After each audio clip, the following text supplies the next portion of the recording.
Hello everyone. How are you all doing? And welcome to As Seen on TV on Games Done Quick Hotfix. I'm Nichole Goodnight, and I'm very excited for tonight's show. I have a couple announcements for you before we dive on in. The first being a really exciting one. They're all exciting, but Games Done Quick is looking to expand its games committee. So if you're interested in helping plan mainline GDQ events, go to gamesdonequick.com/jobs for more info. It's really fun whenever those positions open. Also, we do have an official GDQ Discord you can join and add the Hotfix role, where you can keep tabs on upcoming events, talk with staff and showrunners, and more. If you use !Discord in Twitch chat, you can get more information on that as well. Well, tonight we have a absolutely packed schedule full of lots and lots of fun things. The first of which has just the surprising, to me, the best music, just jamming while we've been waiting for the show to start. So without any further ado, I'm going to bring on Freeze Champ, and we're going to see some Looney Tunes space race and listen to some good music. How's it going, everyone? I'm Freeze Champ. It's a pleasure to be here and finally showcase this hidden gem for everyone that is called Looney Tunes Space Race. If anyone is not aware of this game, I'm basically playing the port of the original version that came here prior to this, to the Dreamcast, which is called Looney Tunes Space Race. And this one's called only Space Race. Don't mention why. They decided to just drop the title. So basically we're gonna run all tournaments. We have to defeat all the tournaments, obviously. And we will pick only 2 characters in this case, in which I am gonna give this one to Nichole if she wants to choose in between Elmer Fudd or Wile E. Coyote. Wile E. Coyote. Yeah, good choice. All right, in the count of 5, you can start the timer. And 5, 4, 3, 2, 1, and good luck. Let's go. So this game is very special, as in we are not going to drive the normal way, okay? And when I say the normal way, I literally mean the normal way. We all love going backwards, right? We all love playing big rigs.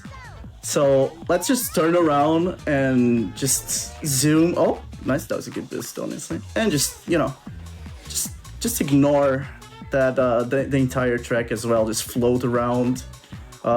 This is how I drive normally. I don't know what you're talking about. Yeah, this is how I go to work, honestly. Even though I've been working at home lately, but yeah, this is basically one of the main mechanics of the game is just basically floating and obviously driving backwards. And oops, but I still made it. It's all fine. Basically, this game on what is the Dreamcast version? On the Dreamcast version, basically you only can go forwards and brake, and just that's basically it. It's a basic racing game.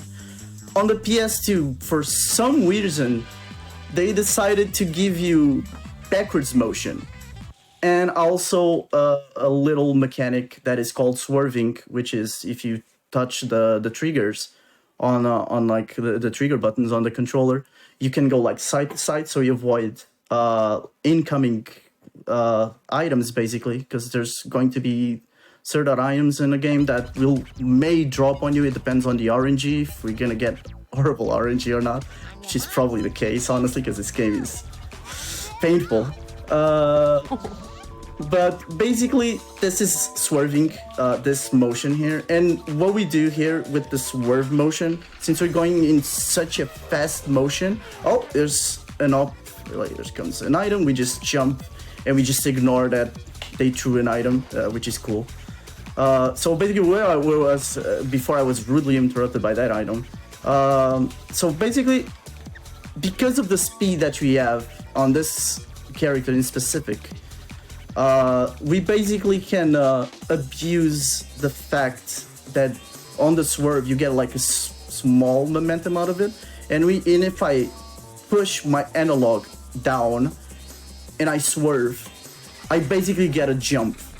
if that's like it's just the proper like term. It's just jumping, but at one point it's going to be like almost floating, especially on the next character that we have to unlock, which will be basically our biggest character for the rest of the run. And unfortunately we won't play as Coyote the entire run, which is unfortunate, but I mean we have places to go. And yeah, that's basically it. In terms of like the first, as you can see, this is really broken, and we can like abuse this so much on a lot of tracks that should be at least about a minute to 2 minutes long on normal driving if I went forward or even backwards. In this case, on this one is just pure driving. On this one, it's like there's nothing much to it. The only probably like thing that I have to be more careful is this one, because I can't overshoot, get stuck here, for example, on that one. So this one's like purely driving. But on the first track, as you saw, it didn't look like much, but the track is about 2 to 3 minutes long. And I did about 16 seconds per lap by just cutting literally the track in more than half. I will show that the mini map later on, so you guys see how much I've actually like cut. So basically, the first tournaments are basically just an introduction to the game. There's like not much to it except just driving, except for obviously Acme 1, which is the first track, and I believe just until we get into a track which we're gonna get on, I believe it's on the third tournament. In this case, it's divided by several tournaments. The third tournament is basically going to be a level called Galactorama Park, where we're going to get at least two variant of skips on that one, and it's basically routed on specific characters, which is there's a route that I'm going to be specifically going for with Coyote, and there's one that I'm going specifically for another character that I'm not going to say which. I'm going to keep that as a surprise, obviously. We don't want to ruin everyone's surprises, obviously. So this is basically like the longest track in the game, one of the longest tracks in the game. It's basically just driving, just pure driving. There's like not much to it. One of the key components on this type of track, especially when you don't have to like do skips, is there's another like hidden mechanic in the game that is not even mentioned on the manual, even on the Dreamcast version, where if you hold up on the analog, you basically put, in this case, since this is a rocket, I am pointing downwards with the rocket to the ground, and for some reason the game just gives you more momentum than it should. And since we're already abusing the backwards movement, right, we want to go even faster because this is a speedrun after all, right? And we want to win races as well. And it becomes incredibly difficult to drive itself, just because you have you basically, I'm turning on the same analog as I'm doing this, so it's a lot tighter for me to do some turns, and so I have to like juggle around doing like, as you can see, like on some turns I'm like swerving, doing the swerve motion as well, so I can it's not meant to jump there, it's a little bit time loss. So I can basically try and maintain the momentum of the speed, and obviously just zoom until the end of the track basically. It looks like not much, but believe me, it's pretty rough for like a beginner at the start to get like used to this, especially on like this type of speed, because it's very abnormal. Obviously, if you're like used to playing like forwards on this game, and you just out of nowhere just decide to go as fast as possible, and the turning becomes very complicated to do. So we basically played our first tournament, and here's really hard menuing, which we just press X until we go into the next tournament. Oh, okay. It was on the third. It was on the second cup. My bad. It was on the second tournament. So this is Galactorama Park 1. We're gonna see another major skip. I would say it's a major skip. In this case, instead of doing all of that track, as you can see on the bottom left, with Coyote, in specific with Coyote or Elmer, because okay, cool. I mean, sure, that kind of helps honestly, because they can be a little bit annoying on this section, and we kind of want to do this, right? We just want to kind of like ignore that exists, and we kind of just, as you can see, already skipped quite a bit of the track already. So this is the first skip, and there's 2 skips into it. So we basically, if I can get this one, go to here, we bounce on this one, do 2 swerves. I am probably gonna get caught, but I will still respawn up here. And as you can see, I literally skipped doing a full-on like the little circle thing there, like the figure 8 almost. And this is like the biggest like time saves on this track. I should jump a lot less, honestly. I'm a bit excited to be in the GDQ screen right now. So yeah, this is practically like one of the biggest skips that you can do with Coyote. I believe there's going to be there's also another large skip on one track that we're going to get later on that is really honestly it's pretty cool. That we just cut half of the track, we drive like half of it, and then we decide to not do the second half of it and just go until the end basically. And it's basically on the other variant of the Acme track, which is Acme 2. The game basically has like, I believe it has 20. I might be exaggerating on the numbers, but it's basically as Acme 1, Acme 2, Galactorama Park 1 and 2, as North Pole 1, as you've seen already, and North Pole 2, which, funny enough, on the Dreamcast version, you never play that on the main category on the Dreamcast version. You unlock it, but you don't play on the actual run.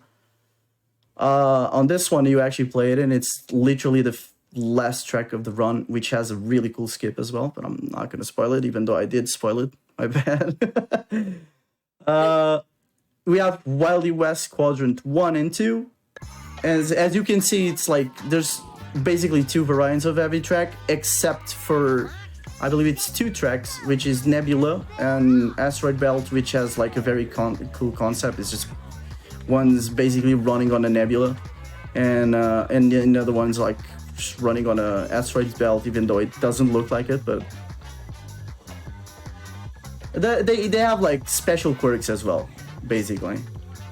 So we're just gonna try and go as fast as we can so we can get through the quote-unquote the boring tracks right now, because this is just pure driving right now, so I can show you guys how this goes. But yeah, but basically like I would say the first 30 minutes of the run, even around like 20 to 30 minutes of the runs, like basically like doing some of those like skips as fast as possible, and just pure driving, because around the I believe it's 4 to 5 tournaments is just an introduction basic to the game.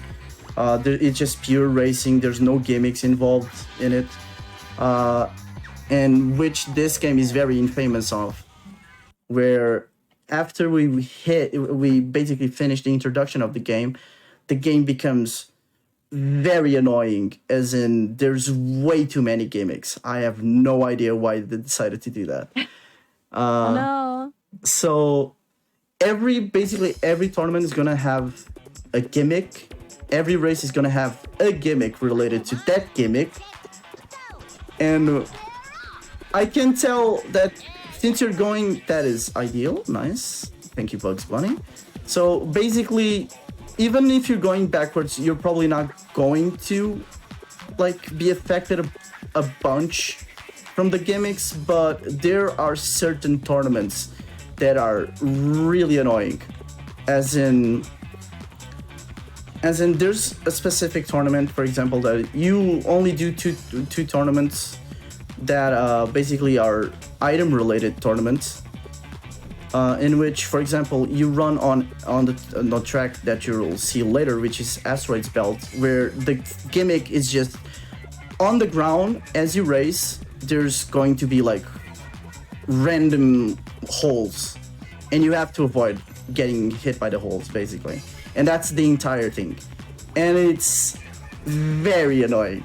And you can try and drive as much careful as you can and perfect, and you're still gonna get hit eventually.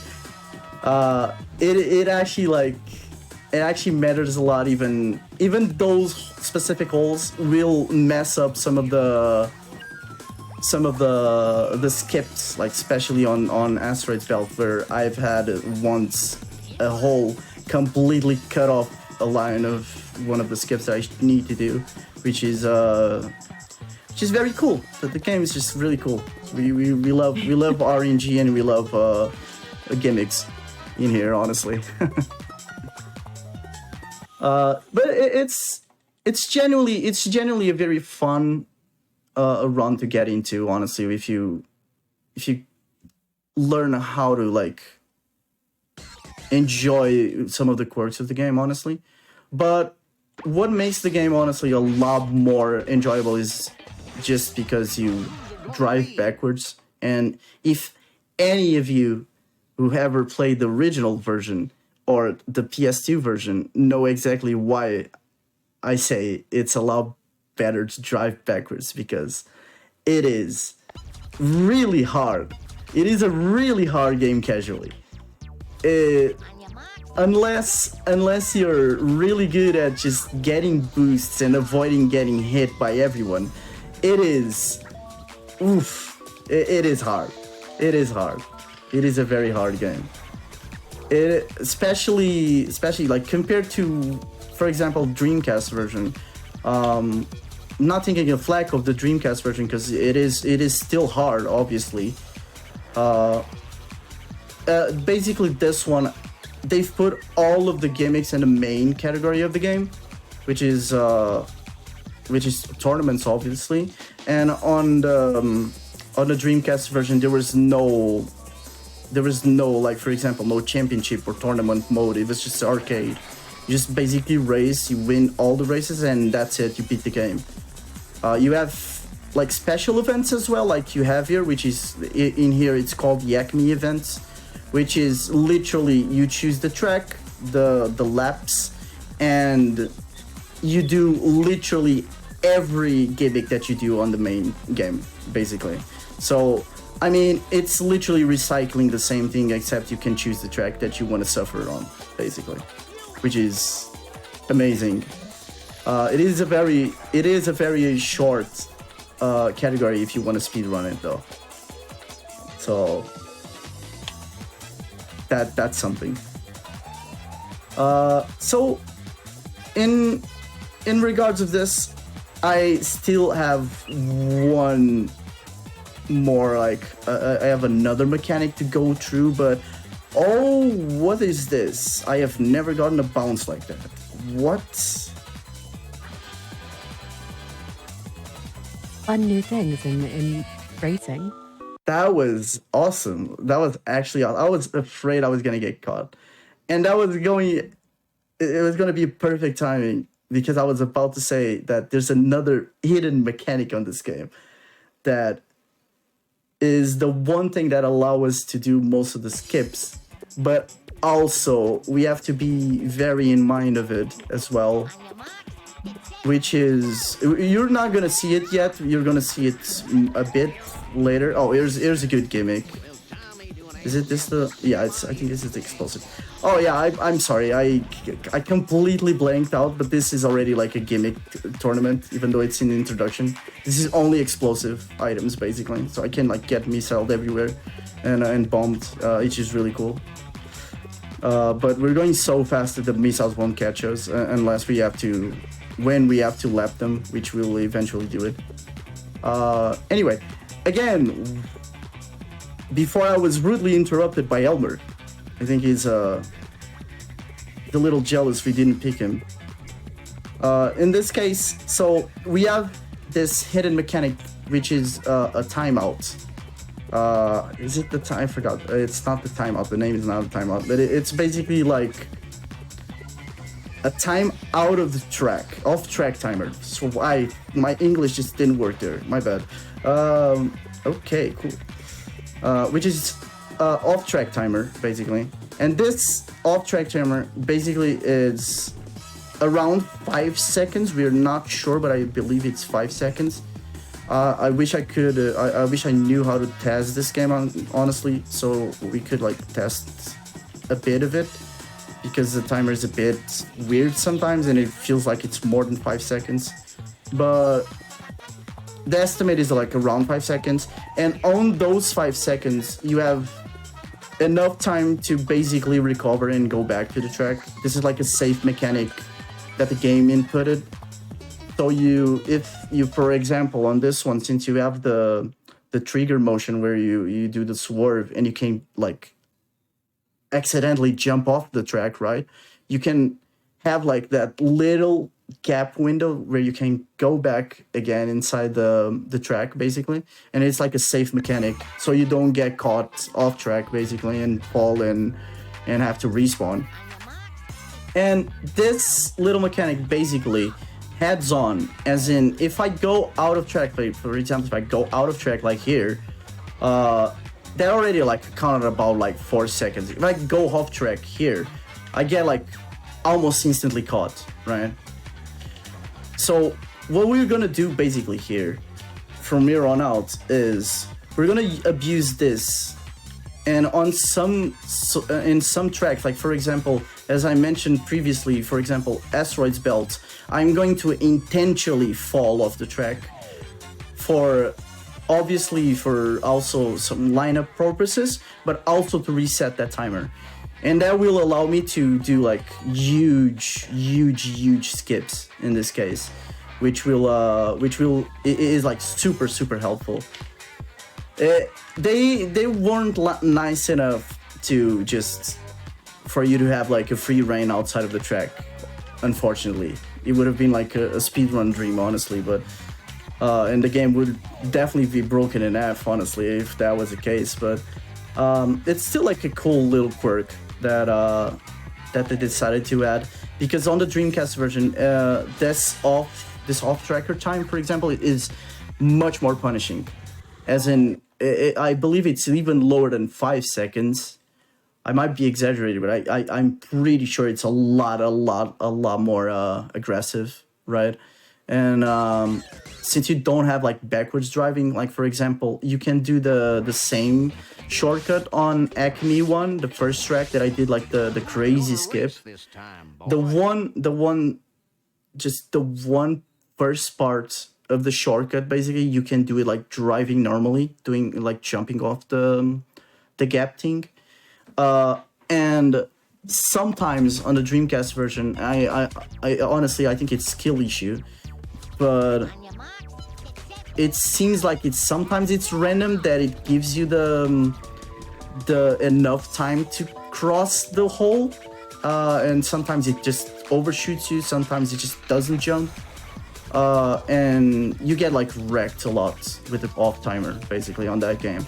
So that's like another like small but huge difference on why the Dreamcast version is also like hard to run, honestly, and like hard to find like some certain shortcuts, and it's not like there's like not much of like a variety, as in like for example this one. So we're basically on going back to the tournaments. We're on another. This is where I was supposed to say that it has already started the gimmicks, and the gimmick of this one is basically we're gonna race all the six tracks that we've already raced on the introduction tournament, and it's only one lap, and that's it. there is no items and it just boosts basically. It's a very simple. It's a very simple cup in this case. I keep saying cup because I play CTR and it's just it's just automatic for me to say cup. So don't mind me. So here you go. That's Acme one. I was about to split. That's also cool. So yeah, this is basically the introduction of the game. It's just very chill at the start, but it will eventually become a lot more aggressive, especially on the next section where we are going to be introduced to a very gimmicky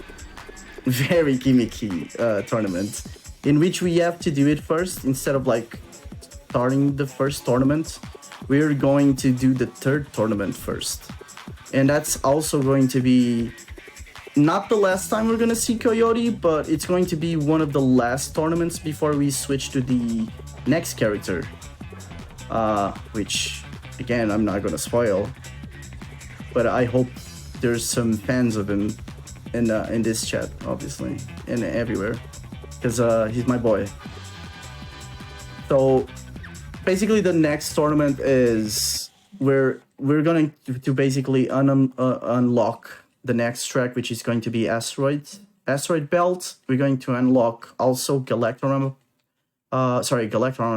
Acme 2, and I believe in West Quadrant 2 as well. And on that tournament, we're going to see for the first time Asteroids Belt as well, which is going to be the very first cup as well, like the very first race. And you're gonna see how cool that track is, because it's one of my favorite tracks, honestly. It also has the best like music, honestly. That's like the better one on the game. Fun fact about the music as well, they decided to rework the soundtrack for the PlayStation 2 version for some reason. But honestly, thank God they did, because this soundtrack slaps in so many ways compared to... It's so good. If you hear... I suggest everyone to look in YouTube the original soundtrack of this game for the Dreamcast and compare against this one. And I believe there's going to be a lot less people that are going to like the Dreamcast version over this, just because I don't know if they had just a huge budget, but it feels like they just used all the money on the music, honestly. And thank God they did, because holy moly, this is great. The best part of the speedrun is honestly just vibing to the music. You just can't get like annoyed. You can't get like it just makes you smile the entire time. It's amazing.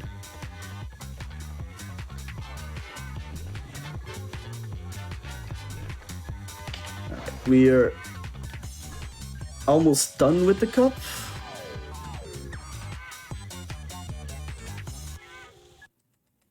Yeah. Okay, so here comes one of the longest tracks in the game. This track is going to play a special part in the future. I hope not. As in, I hope not, because there is going to be one cup that I'm also not going to spoil, but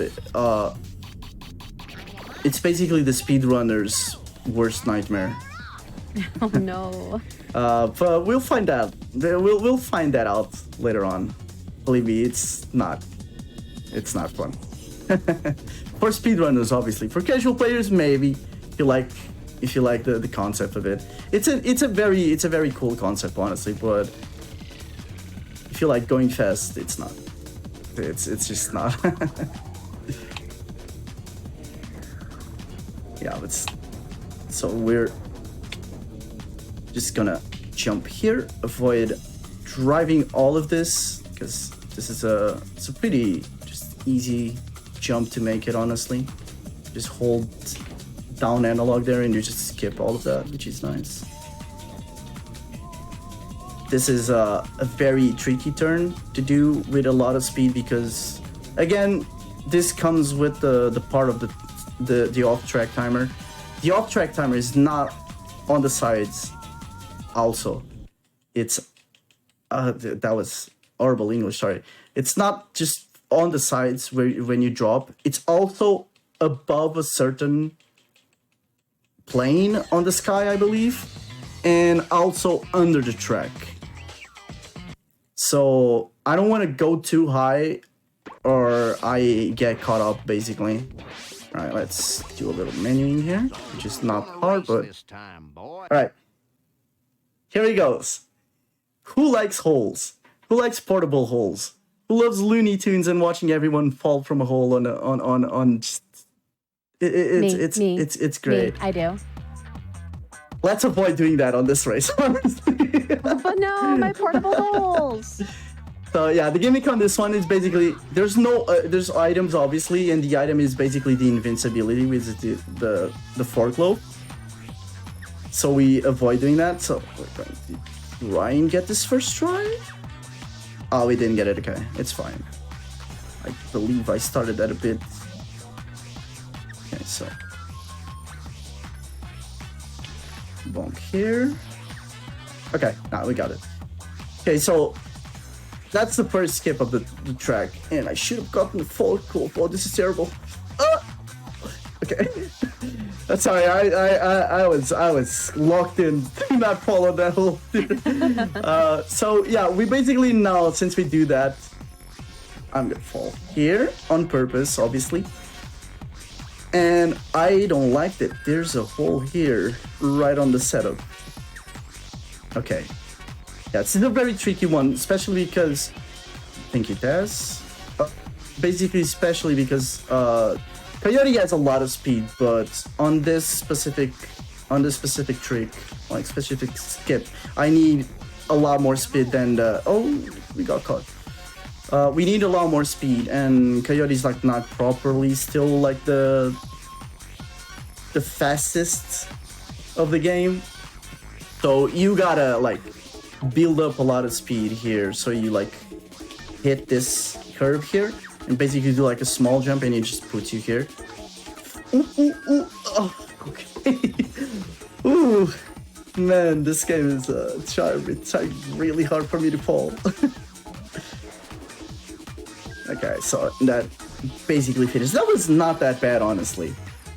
That was not that bad. I had a lot more like nightmare looking runs on that track, honestly, on this gimmick especially. But it wasn't that bad. Aside from that, since I was so locked in trying to avoid holes, I forgot to even show how much I skipped. But I'll be more patient next time and I'll show you guys. Okay, so we're going into Acme 2, which is the second variant of this one. And the gimmick of this one is every box, instead of being item box, is booby trap box. So we're just gonna jump here and ignore all of these because it's very tight to drive in between them. So let's drive here. And now we're just gonna hit that one because that one looked pretty. And that one too, apparently. I love boxes. And we're going to do a very cool skip that requires a little bit of a time for me. Okay. Yeah, I got the lap. Okay, yeah. So basically I just skipped half of the track. This is only viable on... I'm gonna ignore that happened. So this is basically only viable on Coyote for now. Coyote and Elmer in this case. It's just very useful for this one because the next character will lack what I have with Coyote and Elmer, which is it's going to become a lot harder for me to jump just because. First of all, the vehicle doesn't help, and the other reason is you're going way too fast. And I think ooh, that's bad. That's very bad, actually. Okay, so we're on a DLC lap. I accidentally went over the starting lap and I didn't register the lap, so we're basically in last place. Guys, they caught up to me. Can't believe this. Wow. No, we're not in last place. I'm lying. I was on 6th. Okay, so hopefully we won't get hit here.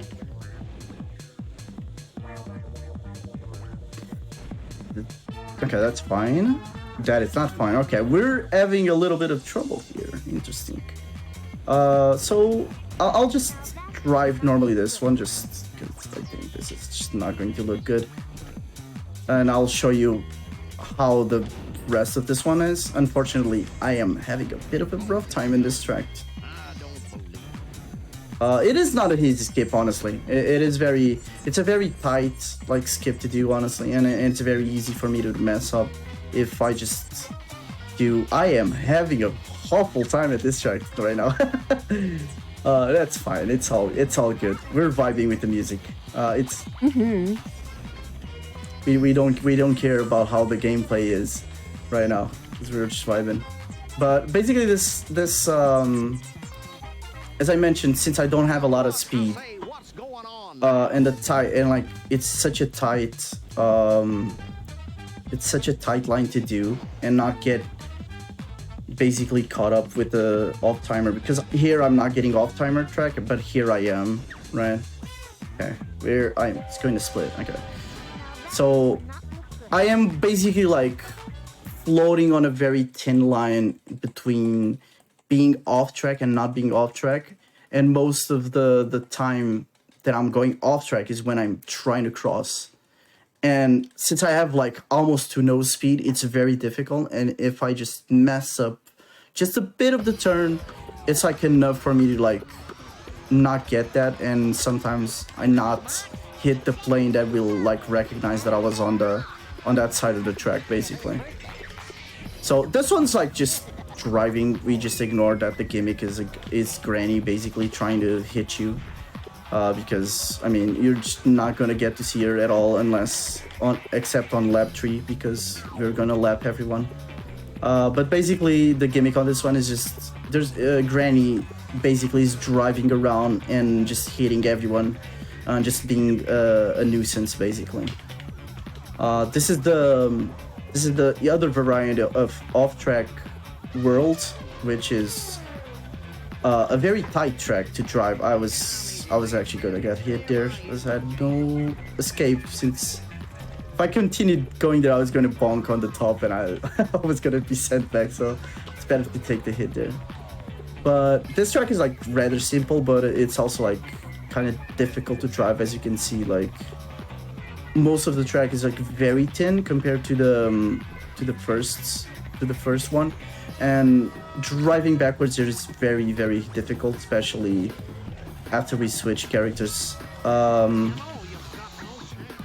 It becomes very hard, and it's probably this is like the one track that I'm very careful when I'm driving. Okay, here comes a very interesting menuing now, where we're going to say goodbye to Coyote for now, unfortunately, and we're gonna choose my boy. Drum roll. Marvin the Martian. Marvin! And why do we pick Marvin? Oh boy, what do I have to tell you here? Woo! So this character is broken. I don't think they had an idea of what they should have put on stats on this guy, but speed and acceleration is off the roof. The only bad thing about it is just the steering. This guy steers like I'm steering a tank, basically, and I have to basically just preempt all the turns. As you can see, it's like double the speed that I was getting with Coyote, and it's very hard to control. I am not hitting the walls on purpose, it's just me trying to control this. And it can become very, very weird, especially when you switch from from like a good character turn, a character that has like good turn, to this. It becomes like very, very weird, honestly. So yeah, this is where the game actually like ramps up in difficulty, basically. So introducing this track also. This is Galactorama Part 2, which has a very cool skip, as you can see. As you've seen, there's two skips. Like there's one minor skip that it's very easy to do. You just jump over a certain line that you should, like it's basically a fork line, where you have to choose either going left or right. It's basically the same path, but you just jump in the middle and literally just avoid going there. And then you have this one, which I didn't get, but it's all good. You just push back and do it again and go here. And this basically skips going around that spiral. And you want to drive as least as possible with this character, and these skips are huge with Marvin, honestly. It helps a ton that you just don't have to drive much, you just have to excel. On one note as well, I sometimes do not, for example, on Coyote, as I was mentioning, there's a faster way to, there's like the mechanic of if I just pull my analog up, I go faster. I am still not 100% comfortable on pulling the up stick on this guy, just because you can tell why, right? You can definitely tell why. Imagine going even faster than I should, just hitting the speed cap. Which, by the way, if you use the boost item, like the boost meter, which you can use, this speed is actually faster than the boost meter, which is funny. I don't know what happened on the Honu decided to give him stats like this, but yeah, it's just really fast. It's just awesome, honestly, and it becomes very, very interesting from this point onwards, honestly. So Asteroids Belt is going to become, in my opinion, a lot more easier because of the speed, because most of the setup will be a lot easier, because the time I'm going to spend outside of the track is going to be a lot less because of how fast I'm going. So basically this skip here, the only thing that's going to take a lot more time is me doing this. Just going around, and I'll push this, hit this curve, jump, and I'm up there. Simple.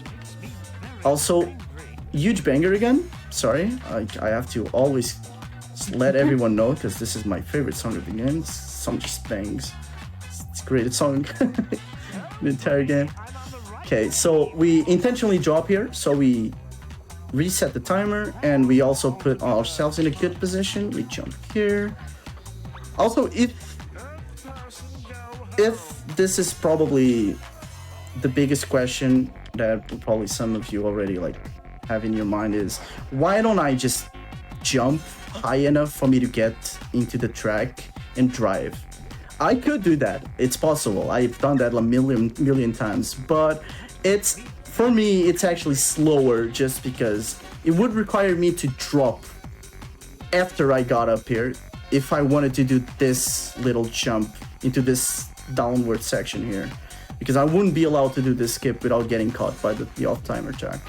This basically comes off again on abusing that timer. And there will be a lot of instances that I have to abuse this, basically. So here's another one. This might be like, this is in between one of my favorite tracks right now, but it can be quite annoying. But as two skips, which one has been known for a while, and one that has been found really relatively, like, about a year ago? Was it a year ago? I'm not sure. It was like, it was months ago. By my boy, Gio, which is Aesthetic Void, which also runs this game in mods with me. He found that this is possible. Oh, not this, sorry. Let's rewind. Let's ignore that. Turn off the screen. And anyway, this one.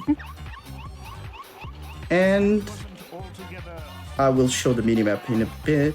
Let me just do this one. We basically skip the second half of the track, which is really, really long. For Marvin, it's long, really long, because as you can see, Marvin's not the best turning. That's not the best turning stats. He has like probably the worst turning stats in the game, if not the worst turning stats in the game. And this track is so like difficult to drive because there's way too many turns. Way too many turns, and it's very slow if I just do the normal track instead of like doing this. So this track, if I do this, not do this actually, and do just the first skip, the lap would be around like, I would say about a minute and 10, around that, a minute 10, a minute 20, I believe. And if I do this, it's like about 35 to 40 seconds per lap. So it's amazing. It's an amazing skip. It saves a lot. And it also saves a lot of driving because... All right. Who's gonna race this time, boy? Read. Everyone read this gimmick. Oh. This is... Oh, no. The speedrunner. This is literally the speedrunner worst nightmare. I understand now. And we got the really bad to start with. Oh, no. And 5 laps. So, okay, so explaining this one. This will basically randomize every track that I've unlocked. We randomize the laps and we randomize the items. As you can see, there's no items right now. So it's basically Pyramids 2, which is the new track that I've unlocked, with 5 laps and no items. So I gotta do this track 5 times. 5 laps, which is very, very, very weird. So yeah, no, it's really fun. It's really fun that you might be on a very like cool PB pace, for example, and your run just dies here because you get the worst RNG possible. Which is, and this is like the second part that I didn't get into, which is the random laps that you get is between one. Oh my god, that was awesome actually. Oh, that was actually terrible. No, that was also okay. Okay, never mind, ignore me. I thought that would put me like way further back. Why is this like the worst nightmare is because it's not because of the random items and the random tracks, partially the random tracks as well, depends on each, right?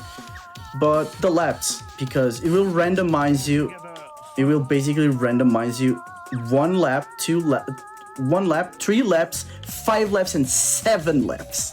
So you can tell, and the game can be very, very, very evil and give you all 3 tracks 7 laps on the worst like possible tracks possible. My worst RNG here, and I would say, is I got some hope on the first track. I really thought the game was being nice to me.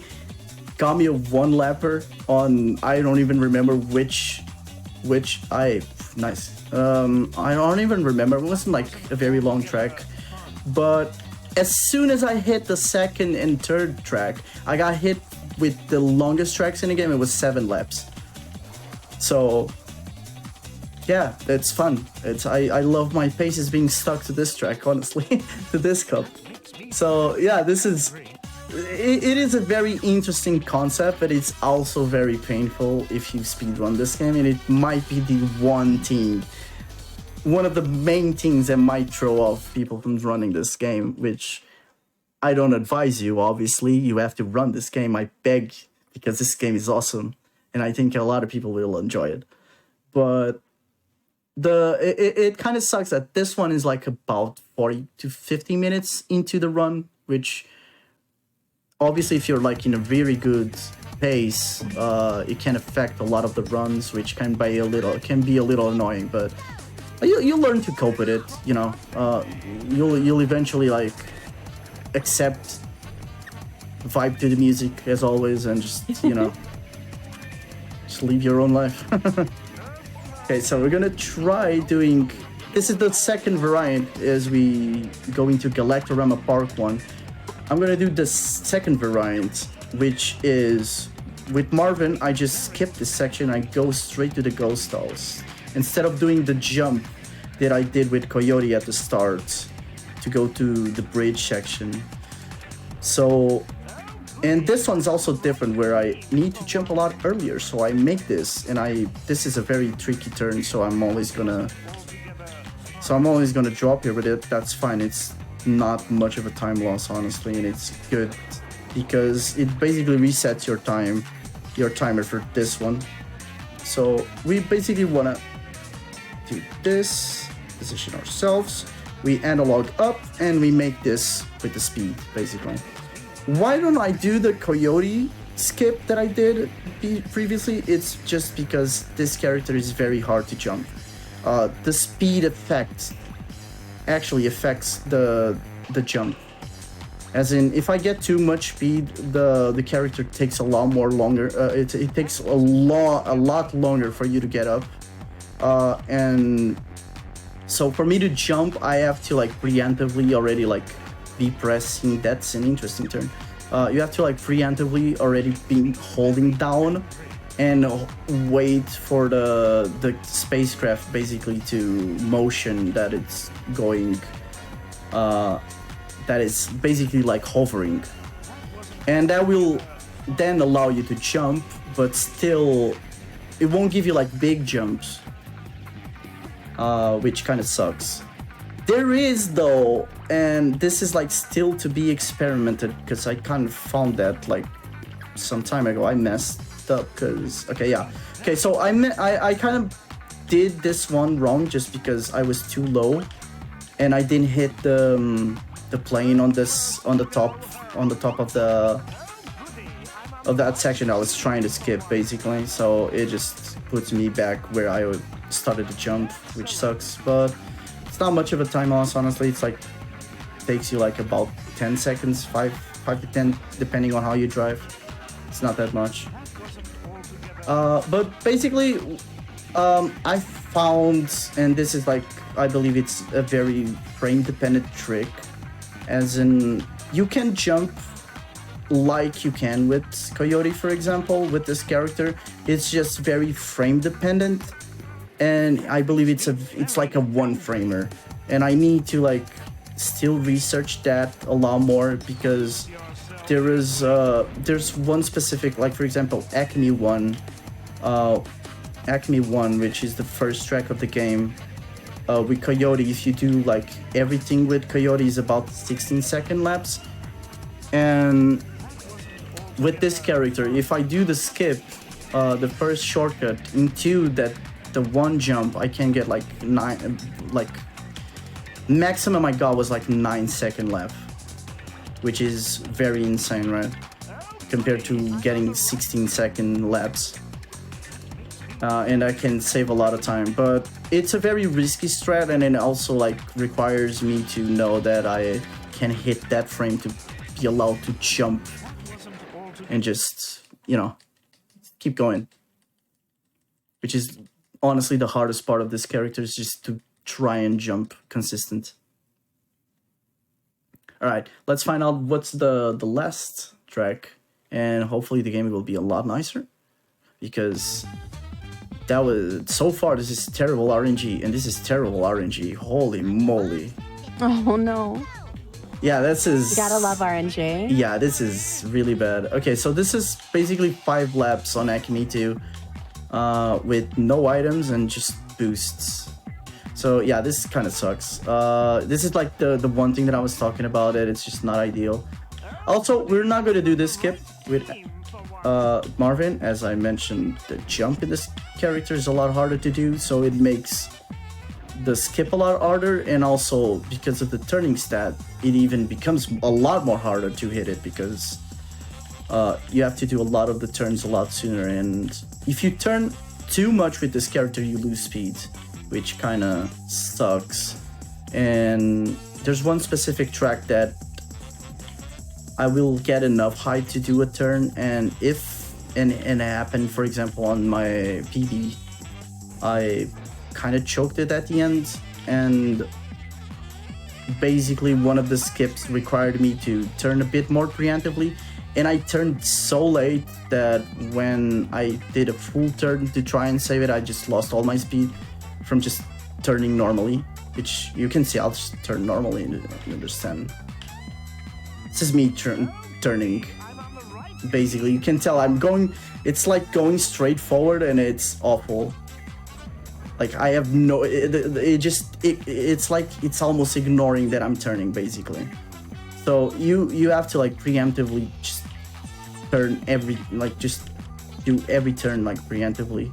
So the spacecraft actually like goes to where you want to go, which can become a little finicky on some stuff, especially on skips. But yeah, it's something that you get used to it the more you run, honestly.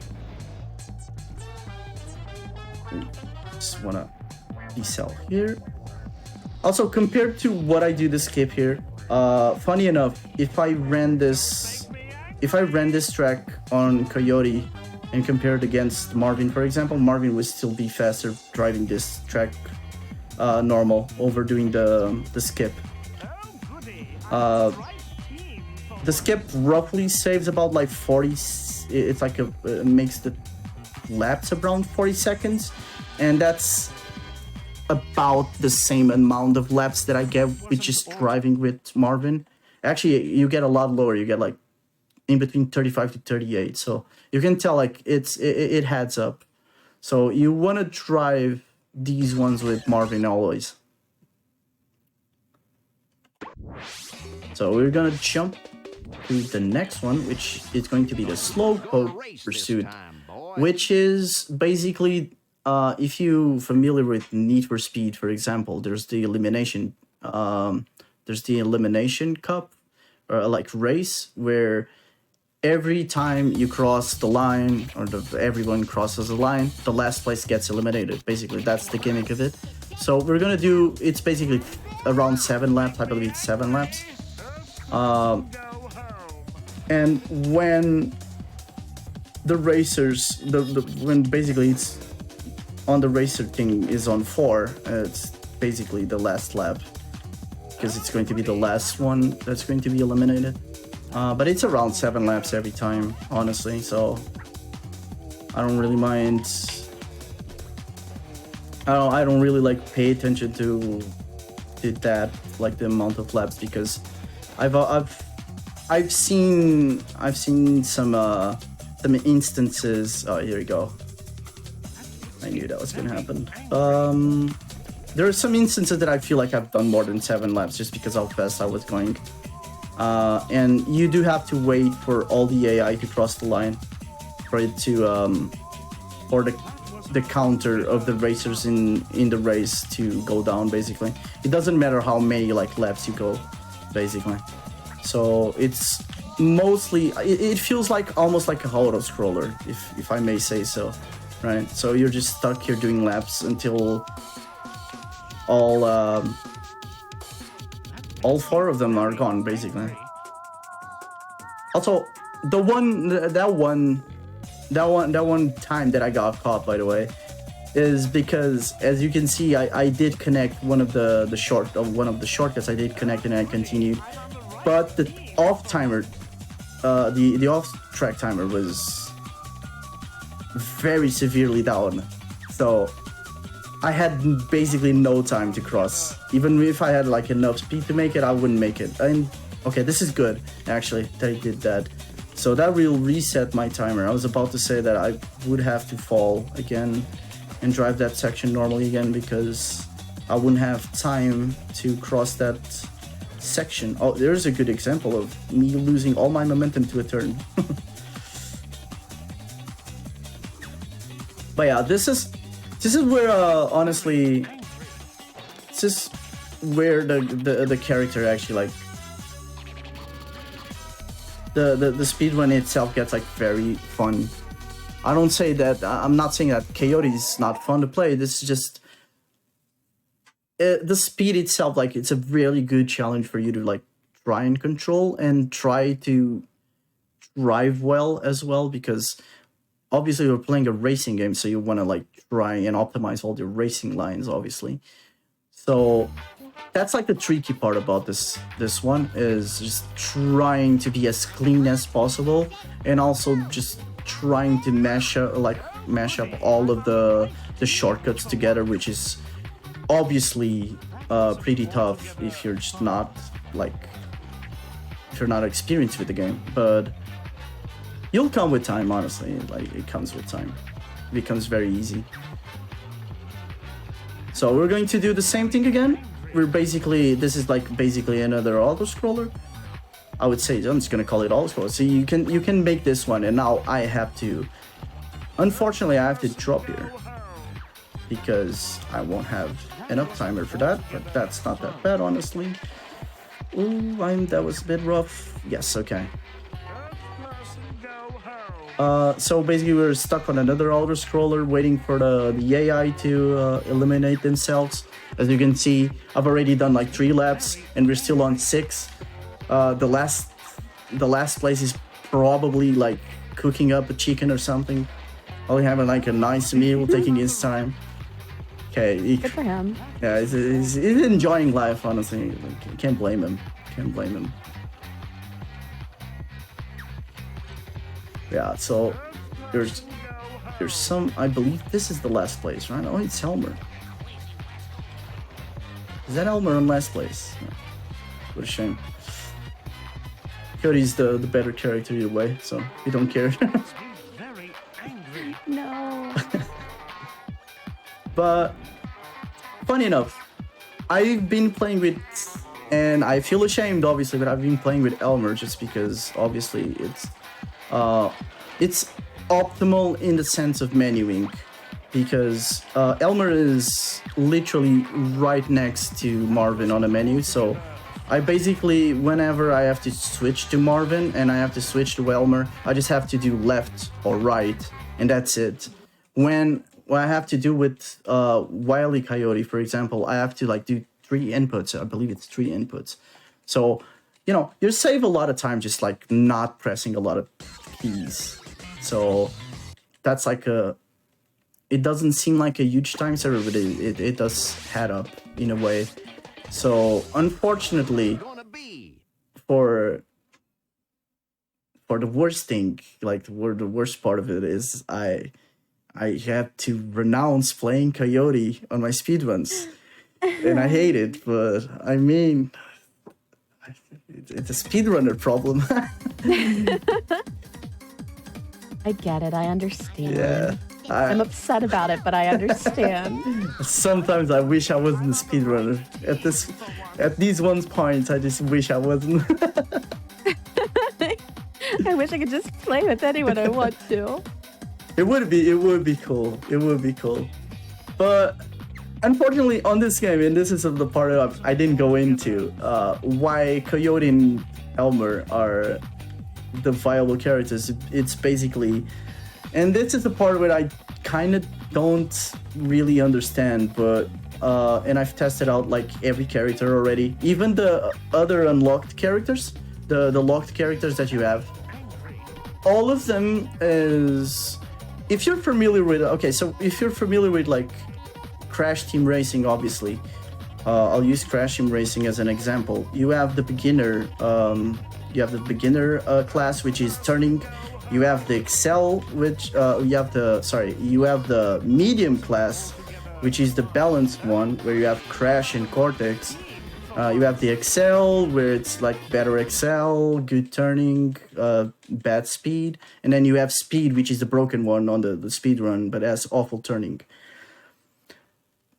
Marvin is Speed. And the rest, for some odd reason, all of them are turning. They're all bad. I have no idea why they feel like all of them have almost the same speed.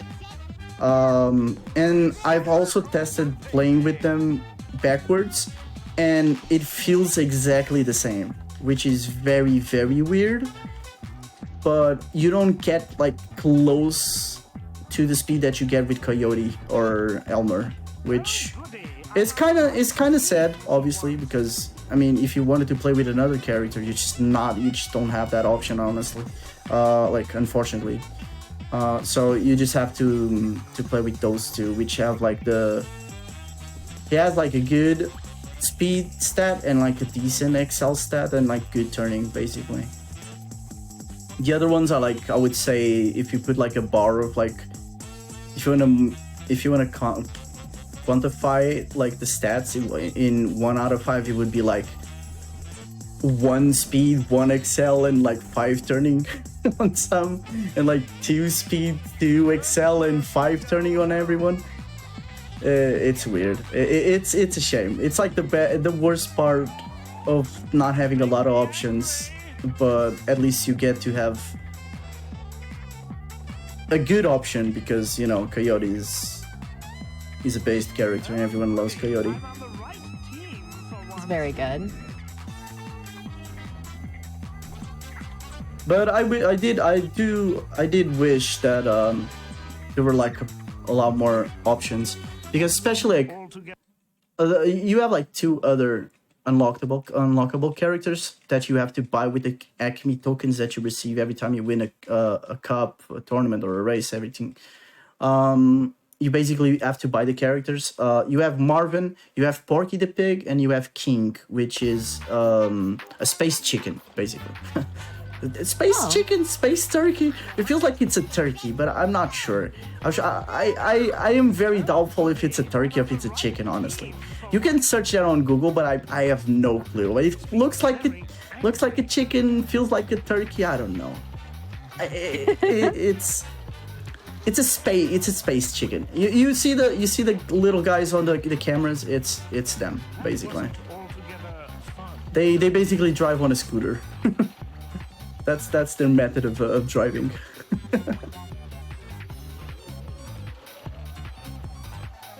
Let's see if the little green guy there on the is currently filming us. No, it's not really filming us. No. Ooh, that was oops. Okay, so I did hit the curve a little bit too soon. Okay, he's filming us now. Okay, it doesn't like us apparently.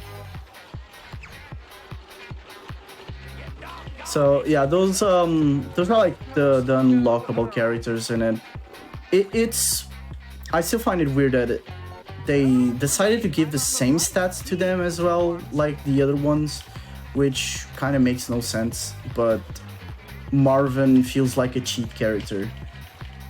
I'm not sure if that's on purpose, because you know that everyone knows that Marvin on Looney Tunes suffers a lot, right? My boy always have a rough time on the cartoons, so maybe they just wanted to give him something good for him to feel like good. You've had it rough enough, buddy. You've dealt with it enough. Yeah, basically. Yeah, they get a little pat on the back and say, "Okay, buddy, it's all good. It's all good. You're appreciated here. Don't worry about it." Who's it gonna be? So up here, up until this point, we're going back into the introduction side of it again, in a way, just because this tournament is basically just driving. This is where, if I am not wrong, this is the one. Yeah, it is. Okay, yeah. I was thinking if this was the tournament that I have to do Acme 1. This is the one this is the second run killer of the game for me, IMO, because the first skip of the game, basically the first track that we do with Coyote, is very free. The skip is not that hard to learn if you guys want to even like one day give it a try. But with Marvin is significantly harder, as you can tell by the turning and just how awful it steers also. So it can go wrong, as in I need to jump to get the skip and I won't get enough height to make it. And that actually becomes a problem, which becomes like about a 30-second loss problem. So here's Acme 1. Hopefully it will go really good. Hopefully. I beg. Game, please let me jump. But yeah, this cup is basically, we're gonna run on, I believe it's all of the introductory I believe I didn't say the right word, but like the introduction tracks from the first cups, all of them, all the number ones, on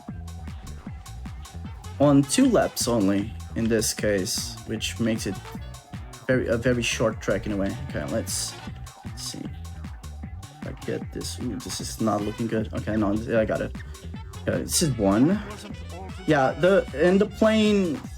It looks like I'm not gonna get it, but the plane kind of saves me if I get a lot closer to the track there. But also, if I go too late on that turn, I will not get that at all, and it becomes a problem. So, okay. Wow, okay. So I did miss this on my PB, which is amazing that I got this, honestly.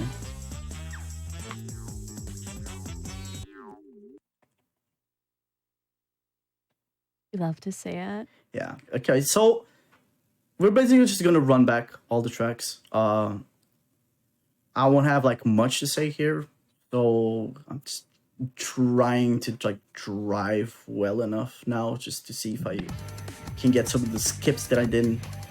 It's like a bit of a rest point at this point until it becomes hard again, because we're going back to Coyote eventually, and that one is wow, okay, that was not nice. that one gimmick up is kind of annoying. It's not bad, but it is tricky. The first track is kind of tricky. It's again on Acme 1. You'll see why it's tricky in a way later on, but the game like ramps up in difficulty after basically this cup in a way, just because you start to get like all the hard tracks in all much in a row sometimes, which is basically all the tracks that you've already unlocked. So it becomes a little bit more like focus intent if you're like on a speedrun base, obviously. So yeah, we just chill here, enjoy the music. Hopefully I can try and get this. I would love to get this one, but this one's like super hard to get. It's very finicky. Yeah. I think I've managed to get this one, getting this turn like twice in a row, but it's like so finicky because it's like such a short span of like time that you have to jump so you can make that. It's really finicky. And also if I jump too early there, for example, off of the ramp, if I jump too early, I can hit the bridge that it's in front of me and just shoves me back, and it's not ideal, obviously. So yeah, we're back on Pyramids 1. Honestly, the most boring track of the run. Just doesn't have much. It's just driving so long. It's a good track for everyone to just replenish on water. Just take a little stretch, relax a bit. Relax, have a good time. Yeah, it's obviously the first time I'm doing this also with Marvin, and as you can see, it's just literally the same as you do with Coyote here, except obviously this section is harder because no turning, and it's very tricky to do that clean, which I kind of almost did, but did particularly well, which is awesome. One thing that I do note about this one is I have been having really good item RNG, as in the AI sometimes are really obnoxious, as in like there are certain items in this game that, as you've seen, I've already got hit by an elephant, but there's more than an elephant. For example, there's a I believe it's a ton, There's a weight that follows, that drops on you. There's a safe, and there's an anvil. It's like just classic Looney Tunes, basically. And what happens is that sometimes the CPU is pretty annoying, and it doesn't matter if you're really far away. As you can see, like, they don't even item you sometimes, but they can like do just like shove a lot of dropping items on you, like a lot in a row, and it becomes very annoying. And obviously it's a loss of time, because especially if you're Marvin and you can't jump to try and avoid them, it becomes very annoying to avoid them, and you just kind of get like need to get hit sometimes, unfortunately. And it also kind of ruins skips, which has happened before as well.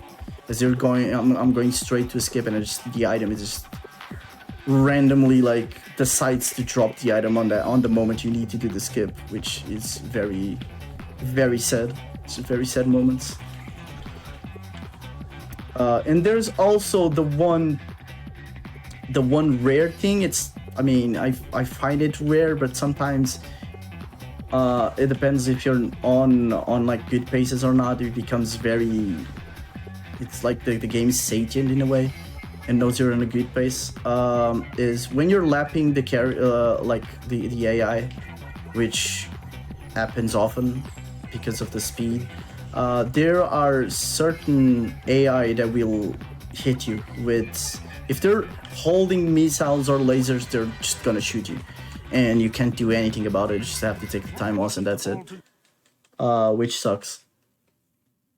So as I can, like I've already said, this game is very RNG in a lot of things, and one of them is like how the CPU also like reacts the cup that we had to do, and it's a lot to take in, but you get used to it. I swear.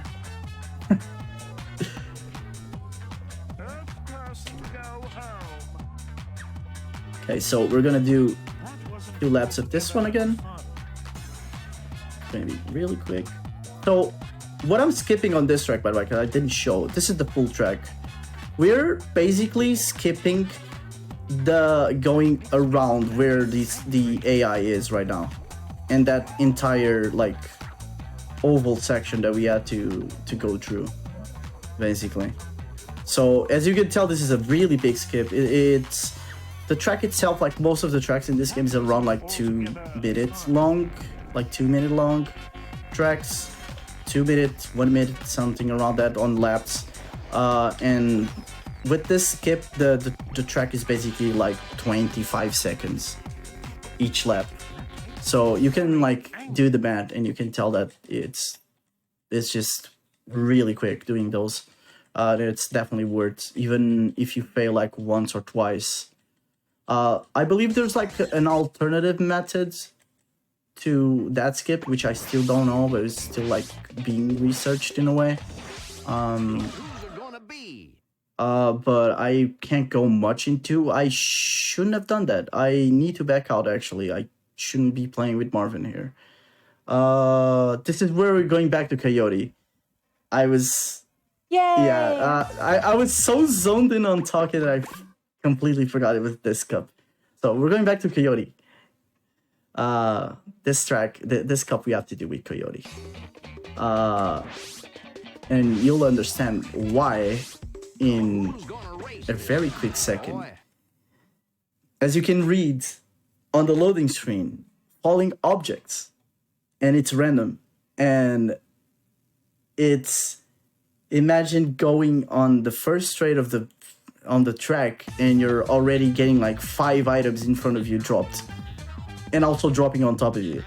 So you have to avoid getting hit, and also, yeah, it's a huge mess on the screen. So you want to like maximize the air time here, and just proper good lines. Try to avoid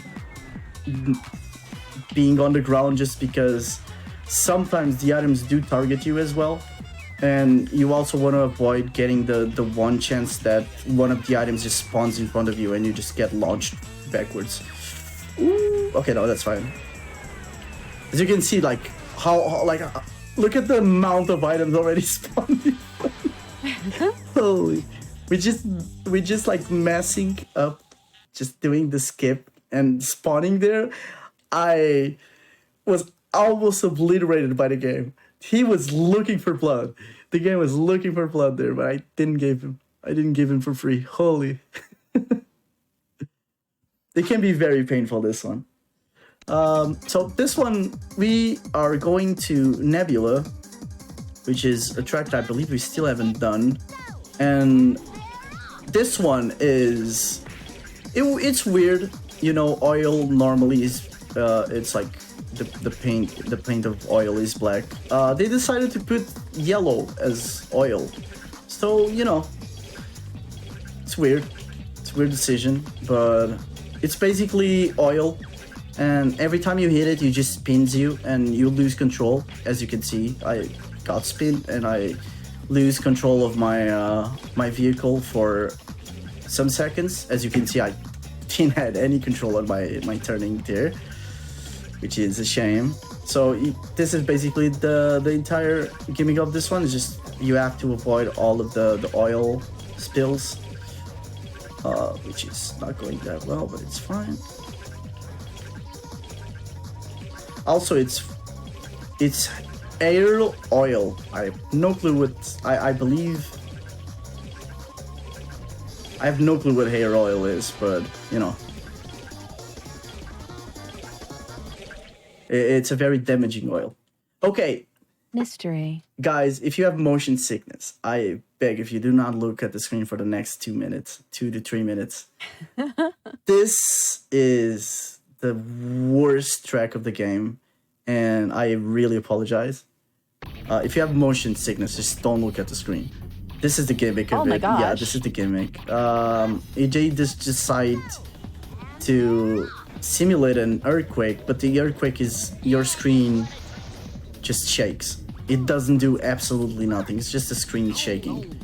It doesn't affect the driving, doesn't affect anything. It's just the screen shakes, and it's really awful on the eyes. And yeah, if you have motion sickness, this is the perfect time for you guys to just take a stretch and just chill out for a bit for the next 2 minutes. Around 2 minutes, because this track is not properly short, unfortunately, which is the other part that I really don't like, is that this track, they decided to put this one on the longest track in the game. Unfortunately. You're like, hey, you know what would be super fun? Yeah. Shake the screen for the whole time. You know what's the fun? I'd say it's funny, but it's not funny. All these gimmicks are present on the Dreamcast version, so this is not new. They just decided to put all the gimmicks basically on the main thing, and they had enough time to think this is a bad idea. You know, because the game was released a year after on the PlayStation 2. They just don't know if they thought this was a good idea, but it's not, unfortunately. It could have been a good in like. Thinking about it's like a good concept, but I think it's just roughly executed, honestly, and just becomes a very motion sickness type of thing. It mostly looks like the meme of the breathing intensifiers. Oh my gosh, it is. There's just no way for me to zoom out on Coyote's face. See him be exaggerated. Okay, so you'll be free in about 3 seconds. You can look on the screen again. We're free, and also, Yay. This is with much sadness that we have to say goodbye to Coyote forever. No. Say goodbye to Coyote, everyone. Bye, Coyote. Bye, Coyote. We're really close to the end of the game now. We're about, I would say it's 3 tournaments. I believe it's 3 tournaments from the end of the game.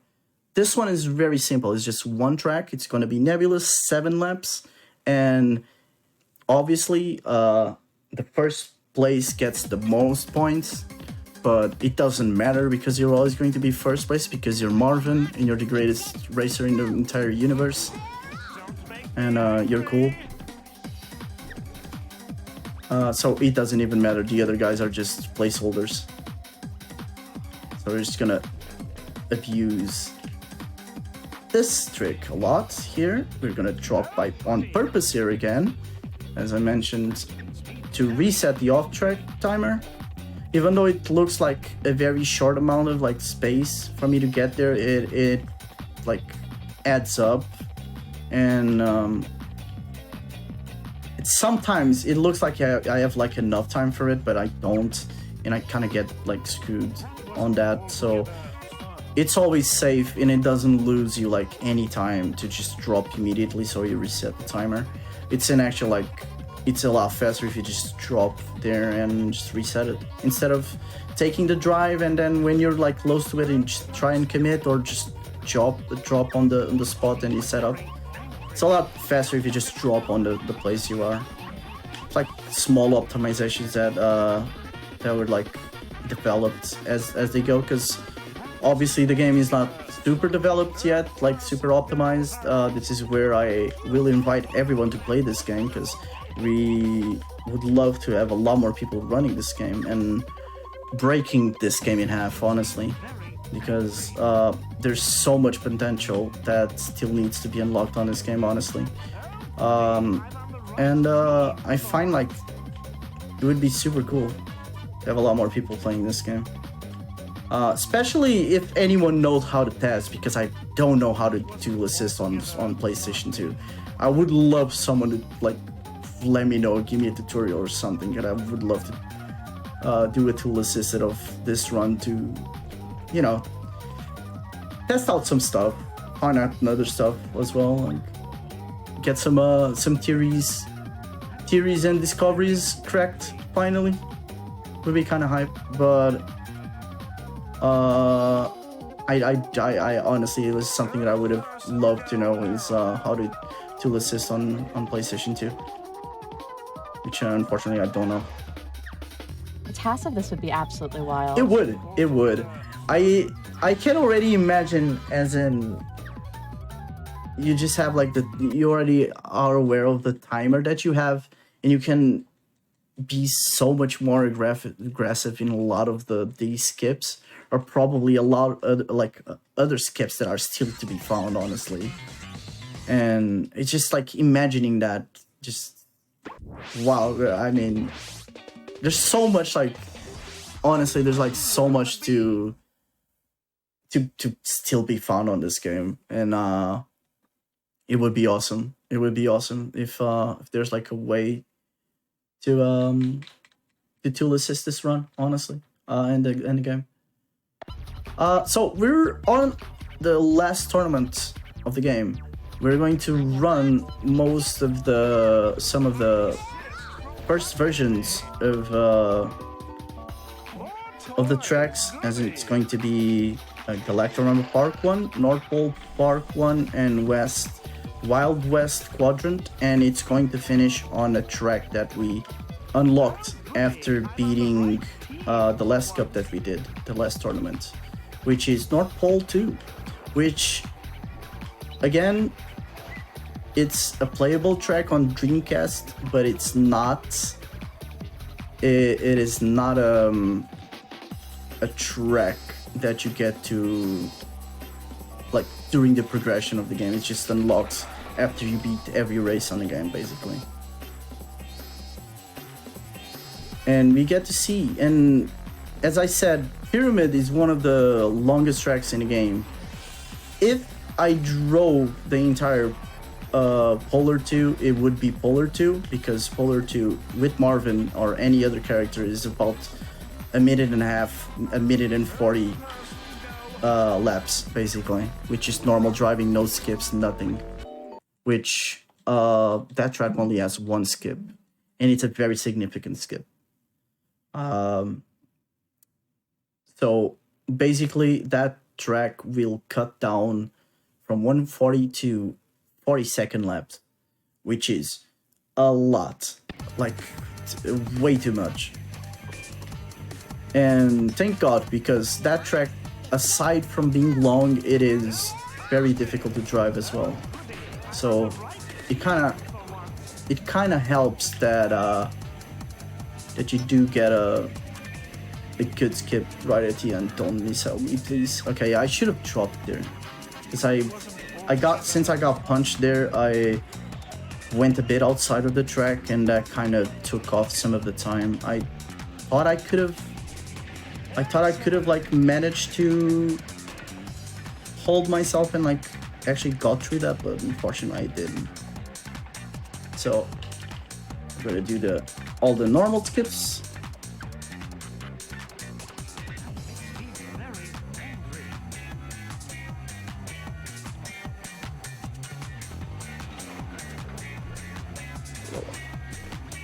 So, trying to work the lines here. We go backwards, position here, and we hold analog up in Excel, and we just get this for free because there's so much enough speed to make that gap that it becomes free.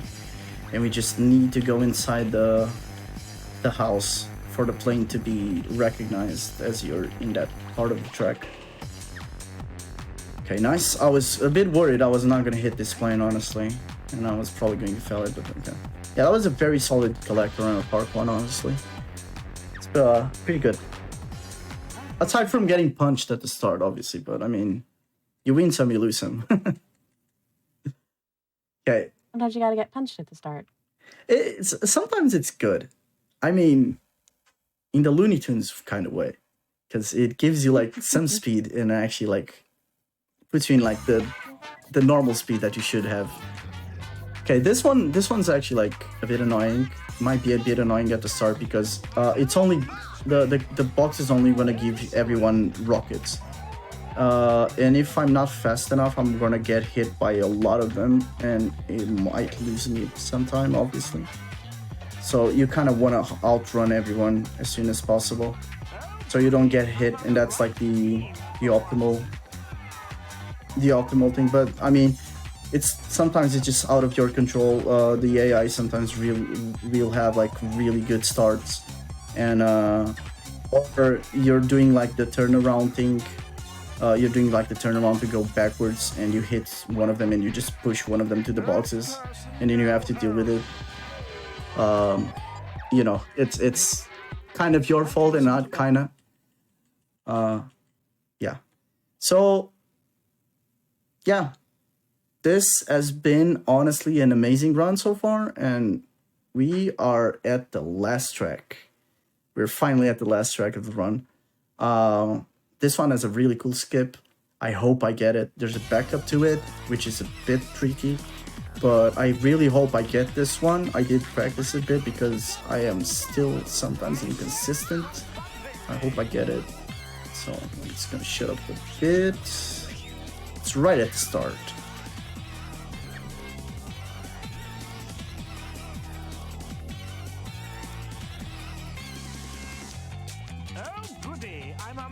Okay, we got it. Nice.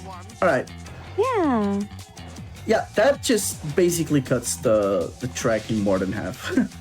As I mentioned, this track is like about a minute 40, a minute 30 if you drive well. I am basically going to have like a 45-second lap because this is not fast driving because I'm trying to be careful.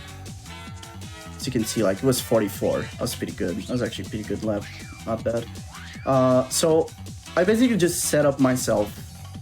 I don't want to like try and jump too soon. I want to jump after I land there for like half a second after. And then this turn is like the hardest thing in the world because of how hard it is to turn on this character and try not to lose momentum of the speed. And that's honestly the biggest fail point of the skip is just if you lose momentum and you're too high on the plane there, on the kill plane, you basically get respawned back down and you can't do the skip. And time, and this is the end. We finished. GG, nicely done. GG. That's a really good time, actually. It's really good. Hooray! Isn't it Yeah. delightful? I mean, it's a very fun game. I really hope everyone did like this one. It's a very aside from the RNG stuff, obviously, it might not be for anyone's liking, but I mean, you grow to enjoy the RNG. The music's amazing. That's the biggest like selling point of the game. It's a really fun game to watch, so I'm sure it's just as fun to play. It is. I do enjoy watching this game as much as I like playing as well. It's like visually, it's a very appealing game to watch, honestly. It's like one quick thing, I think it's just the perfect way to finish this off. For some reason, the credits are stuck. We have to buy the credits to watch them after you win instead of getting the cutscene of winning all the tournaments. I just wanted to finish like this. We have a winner. Let's go trackside. Can you hear me, Lola? Loud and clear, Foghorn. I'm here with the winner right now. So, on behalf of the sponsors and organizers of the Looney Tunes Space Race, it is my pleasure to present to you the grand prize, a lifetime supply of Acme products. Somehow I knew that was going to happen. I say that just about wraps it up. And that's the credits. Leghorn is signing off. They give you the JPEG image on the background for some reason, and that's it. Yeah, that's the game. Hope you guys enjoyed it. Well, thank you. Thank you so much for running it. If people wanted to find you, where can they find you at? So I stream at twitch.tv/freezechamp if you guys want to watch some space race.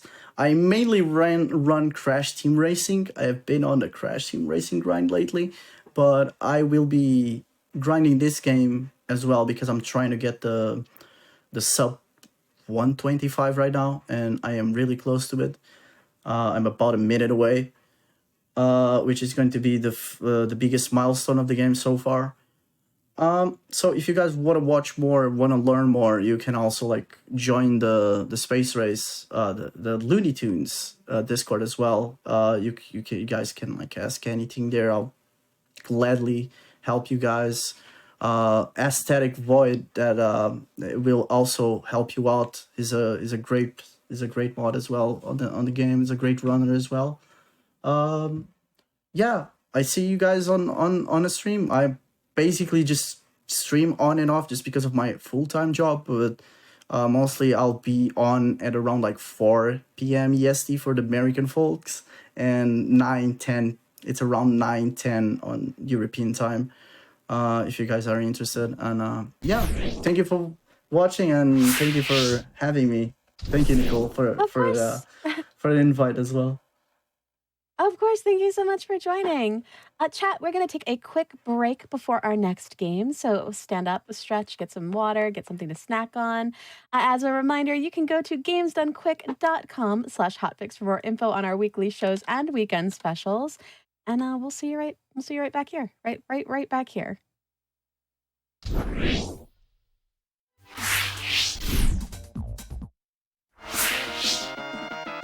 Welcome on back to As Seen on TV. I'm Nichole Goodnight, and you're watching GDQ Hotfix. Welcome.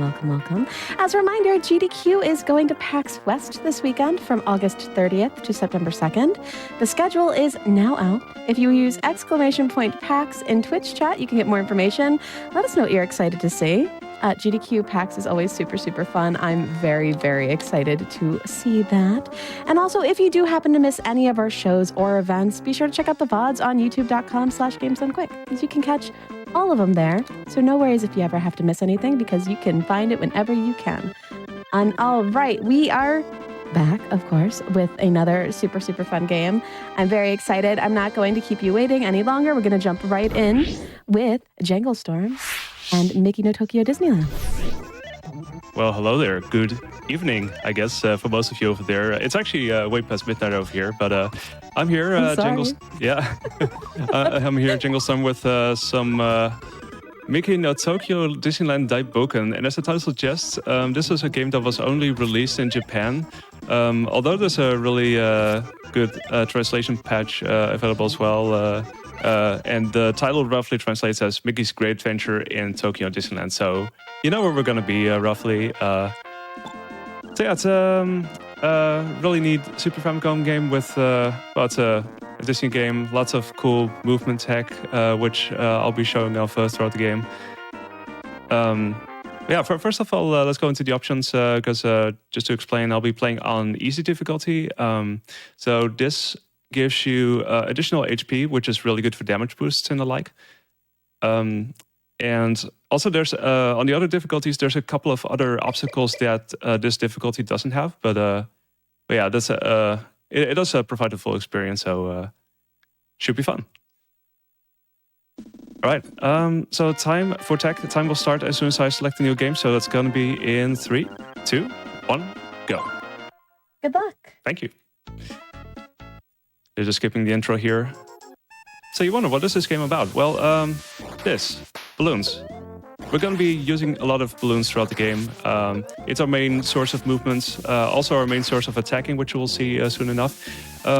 I guess you could best describe this as a Mickey meets Rocket Knight Adventures or something like that, because you literally yeet yourself across the screen pretty much throughout the game, and the movement, I guess, kind of reminds me of it as well.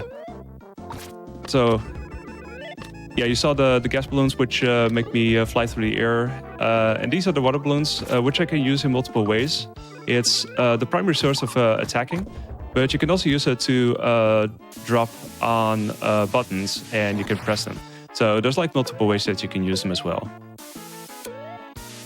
So yeah, this first level, so all of the stages are built around the attractions of Tokyo Disneyland. So this first one is based around the Pirates of the Caribbean. So you have a bit of the setting here with the burning town and such. And this is one of those screens that really utilizes the gas balloon very well, because you can set up for some really cool things.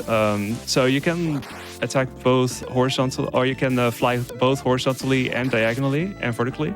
So it can combine in very interesting ways that way. All right, but it was a bit rough, but yeah, just to show you that you can actually hop on water. Very nice little touch there. Makes it go a little bit faster too. You have to basically see when you're about to land on the water and then respond with a jump, and then you're basically hopping on the water that way. Just like that. So if you play this casually, I did once so myself, and yeah, I guess that the controls take some getting used to, but it's a lot of fun to really try to figure out how to use it to your advantage and throughout the game, really. Yeah, towering inferno. I mean, it's also burning, I guess, so there's that. So yeah, at the end of each stage, you're fighting Pete here. Most of these boss fights are relatively simple. In this case, I have to charge up until a certain level and then starts attacking. So that leads to a question, why are we attacking Pete exactly? So the story is that Mickey and his friends are working in Tokyo Disneyland, and they're rehearsing for a show. But one day his friends are not showing up, and Mickey is wondering what it is. And it turns out that Pete actually tricked them into thinking it's their day off. So now Mickey has to find them and make sure that the show is still happening. So here we are. There's your background lore.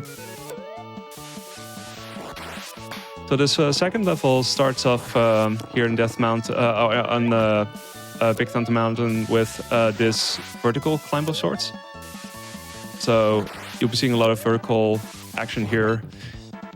And one of the things I'm also doing here, and you will see soon enough as well, is I also try to use the gas balloon to attack with. And in most cases, I try to sort of launch myself in a direction of a certain enemy. And if I do so, and I collide at the right moment, or I release at the right moment, I can actually attack them. So in this case, I was attacking the bat there because I released at the right moment. And of course, there's mimic chests because, you know, wouldn't be video games without them. Yeah, dang it, Pete. Always Pete. Right. I dislike Pete. Yeah. Right. So this is a section where they have all these hand cards, and you think, well, we're going to write them, right? No, we're going to write this. There's vultures, you can write them. And as you can see, it goes pretty fast, so well, who needs hand cards anyway? We've got vultures. Anyway, and on we go. So this is where we're going to use the balloons once again, just to speed things up a little bit. And we kind of have to navigate past these falling blocks. So it can be a little bit tricky to set that up, but as long as you don't fall in the pit at the end, it should be totally fine.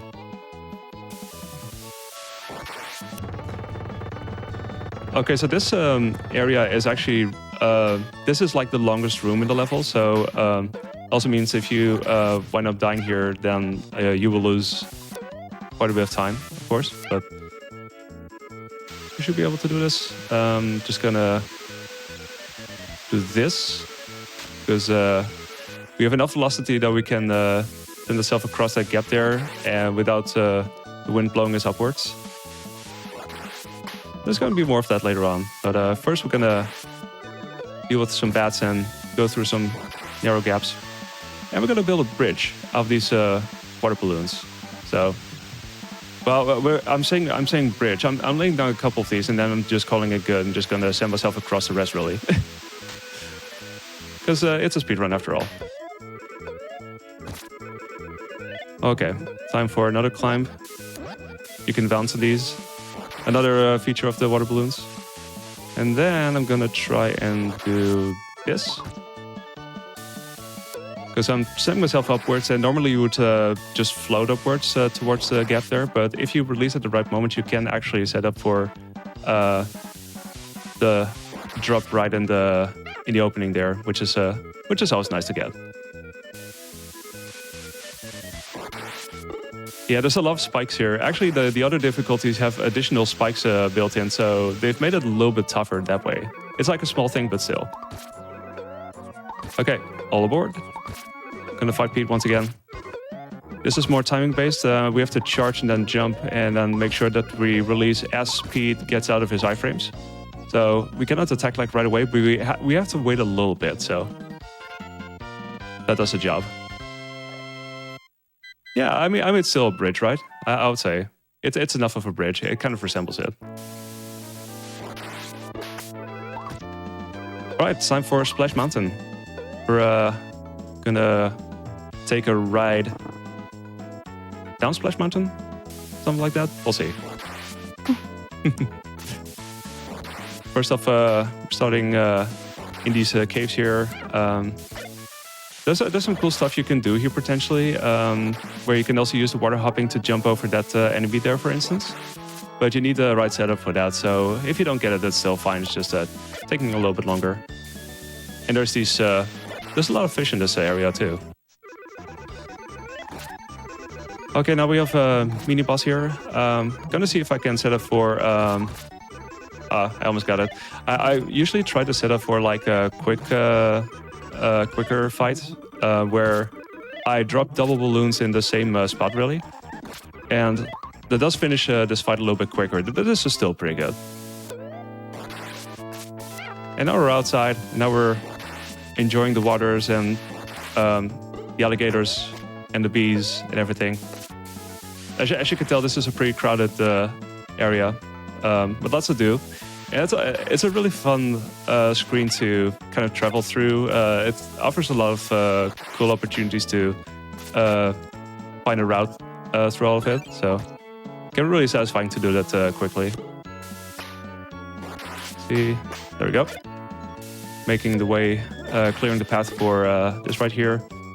So here's some more bees, but you don't want to spawn them because they seem to produce quite a bit of lag, as you can see, perhaps. So instead, I'm just trying to avoid them as much as I can. And then we're onto this next part. It's supposed to be a ref ride downwards, but we're gonna see if we can... oh, oops. I'm gonna try this again. I'm actually trying to do this a little bit further down diagonally. I might have to retry this again, but we'll see how it goes. Unless I get really lucky, but I don't think I will. Nah. Okay, we have to redo this.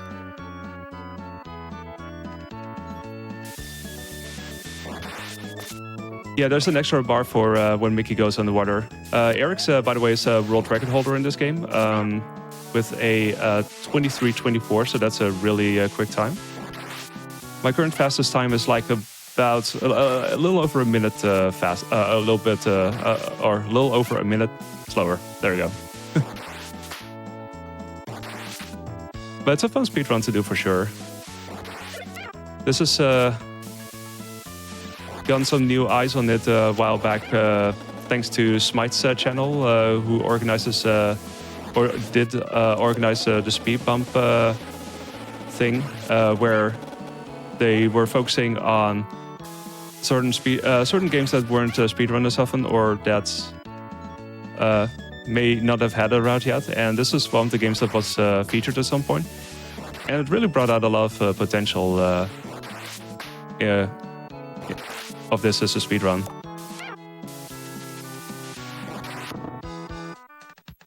And as I was saying that was most of the rafting sections done, where we did very little rafting except for here. This is where you still get to see some of the ride, and somewhat exciting part as we're heading down. Yeah, why would Disney put spikes on a ride? That's a very good question. It seems kind of weird, but you know, video games, I guess.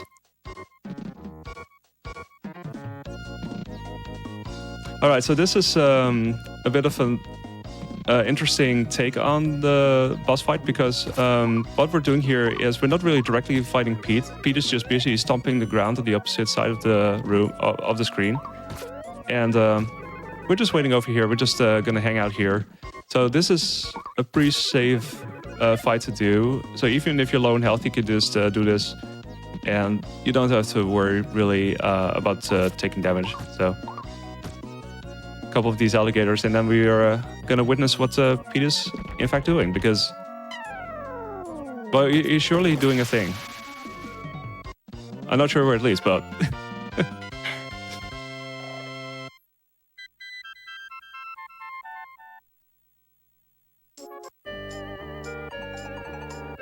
yeah, that's leading into the next stage, and this is the haunted mansion. So we got some spooky stuff coming up, starting in this pit that seems to be stretching out. So we have a good reason to use our balloons, I guess.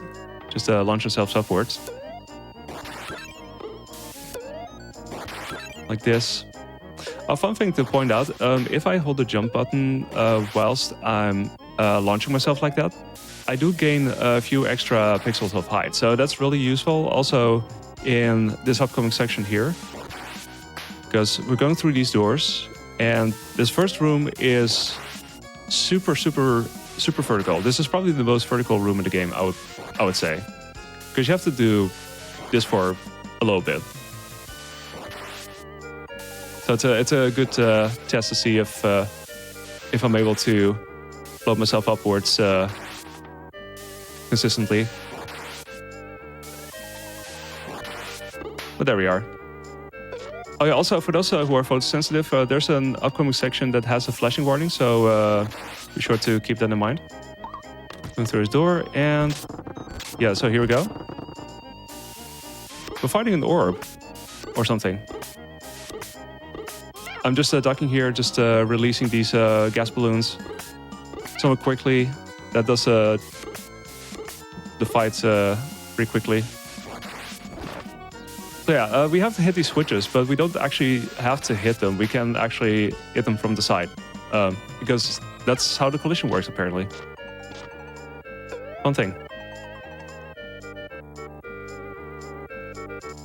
It would be nice, yeah. Like I was saying, it does kind of remind of the likes of Sparkster and Rock Knight Adventures, and I've played a little bit of those, and those are also really fun games, and it would be fun to see that mechanic being used more. In terms of Disney games, I'm pretty sure there's not a lot of games that have really used this specific mechanic, and it does offer a unique take gameplay-wise, I think. Oh, yeah, also what you saw there. So I was mentioning the water balloons and that you can use them to press buttons, but you can also kind of throw them at buttons and just stand next to the door and then walk through them. If you stand in the right position, you have exactly enough of a window to run through the door before it closes. So.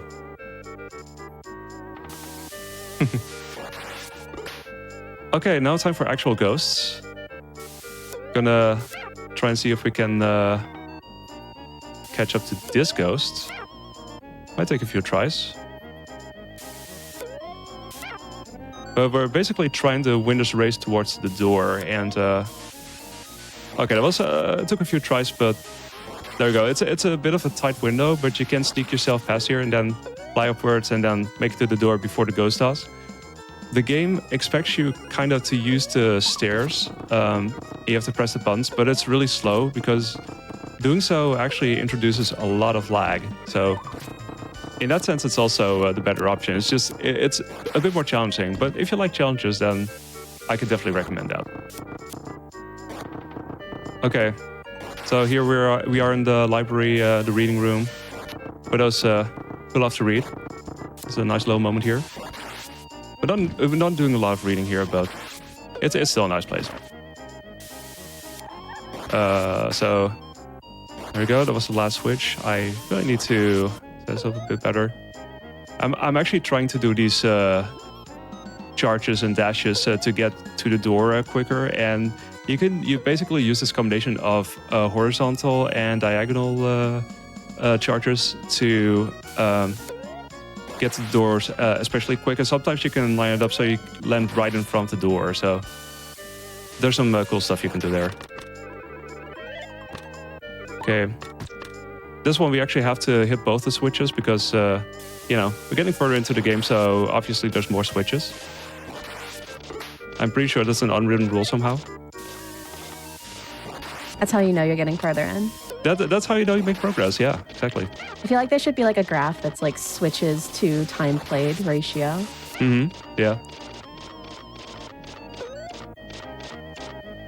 So this room has a lot of these guards that are suddenly moving, and I'm basically trying to take as little damage from them as possible, just trying to get back to the door quickly. Okay, and that means that all the candles are lit, so now we can head out into the graveyard and see if we can do this somewhat quickly. Okay, I'm gonna take this a little bit slower, I guess. Because these ghosts, if you get hit by them, then you will lose all of your momentum and you will fall into a pit. So by all means, don't get hit by the ghosts. And now we fight Pete the Ghost. Surprise. And also, there we go. I missed that throw there. There's a really neat quick setup that you can do, which I barely missed. But this is still... Oh, I was going to say this is still pretty decent, and then Pete decided to do things. Yeah, didn't have to call Ghostbusters, I know. I totally forgot to do that. A linear relationship between time played and the number of switches, exactly. So yeah, here we are on Space Mountain, and it starts with this massive escalator over here, which we're trying to climb. And somehow there's a gap there, which is very inconvenient, but we can make it over that just fine. There's also these guys spraying at us, which doesn't make things necessarily that much easier, so gotta watch out for that. Oh, there we go. And there's lasers, because we're in space. And more buttons, because we all love more buttons.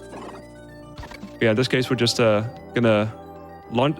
we're basically gonna yeet ourselves over the buttons, sort of, and then that way we can get through lasers a little bit quicker too, because at some point you will have to repress the buttons again otherwise, but this makes it pretty quick still.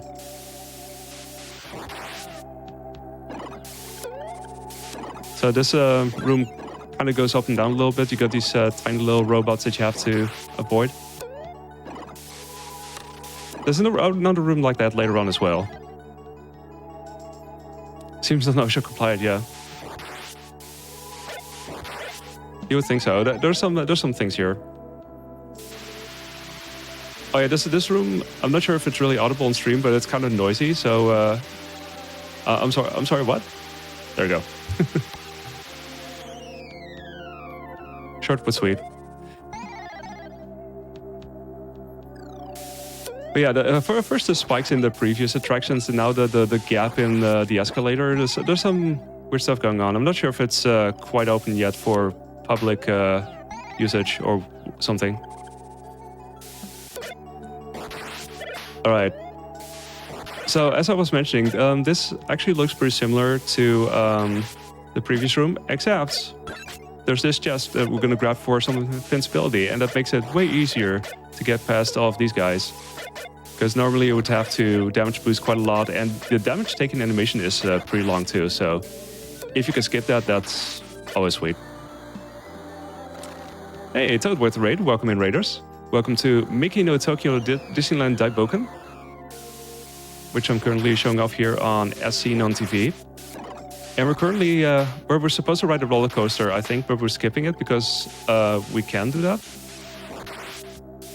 It's a bit of a tricky one because you really have to do the charges well, or you'll fall to your death. So that's a little bit scary. But that's actually this is still the safer setup, because there's another setup where you only do like 4 launches and you basically hope to get in the right position like right away. Oh yeah, also there was a floor clip. So much happening here. Anyway, now we're fighting Pete in space. This is the more RNG heavy boss fight, I would say, because you see Pete sliding here, and Pete has a tendency to just love sliding, because this little cabin, you know, you gotta entertain yourself somehow. So if you get unlucky, then you have to wait a little bit here before you can attack again, because you can only attack at these moments really, and otherwise it's all iframes really for Peter, for Pete. So, all right, yeah, the sweet iframes for sure. Okay, before I continue on, gotta do a thing here before I start talking and explaining what this level is, because we're setting up for this little boost in the beginning, and it basically requires me to start moving right as the level starts, because it's all on that cycle really. You have to make sure to still make that. But there we go. This is the last stage. This is the Cinderella Castle Mystery Tour. That's a long name, but there's gonna be some stuff to be enjoyed here. Some secrets too. This is a room where the game normally expects you to drop the water balloons to make these ice platforms, but we just have enough health that we can somehow skip that, because you can do a little bit of an iframe boost here and there, and you can still make it across just like that. Let's see. Okay, that was good. And I have exactly enough health to well, do this really, because we're starting off with taking an intended death here, because this is where you really want all of your health. And yeah, there's so much that can happen here that can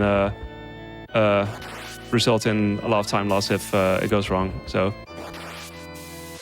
having a little bit of extra health certainly doesn't hurt there. You might call it a magical mystery tour, that's for sure.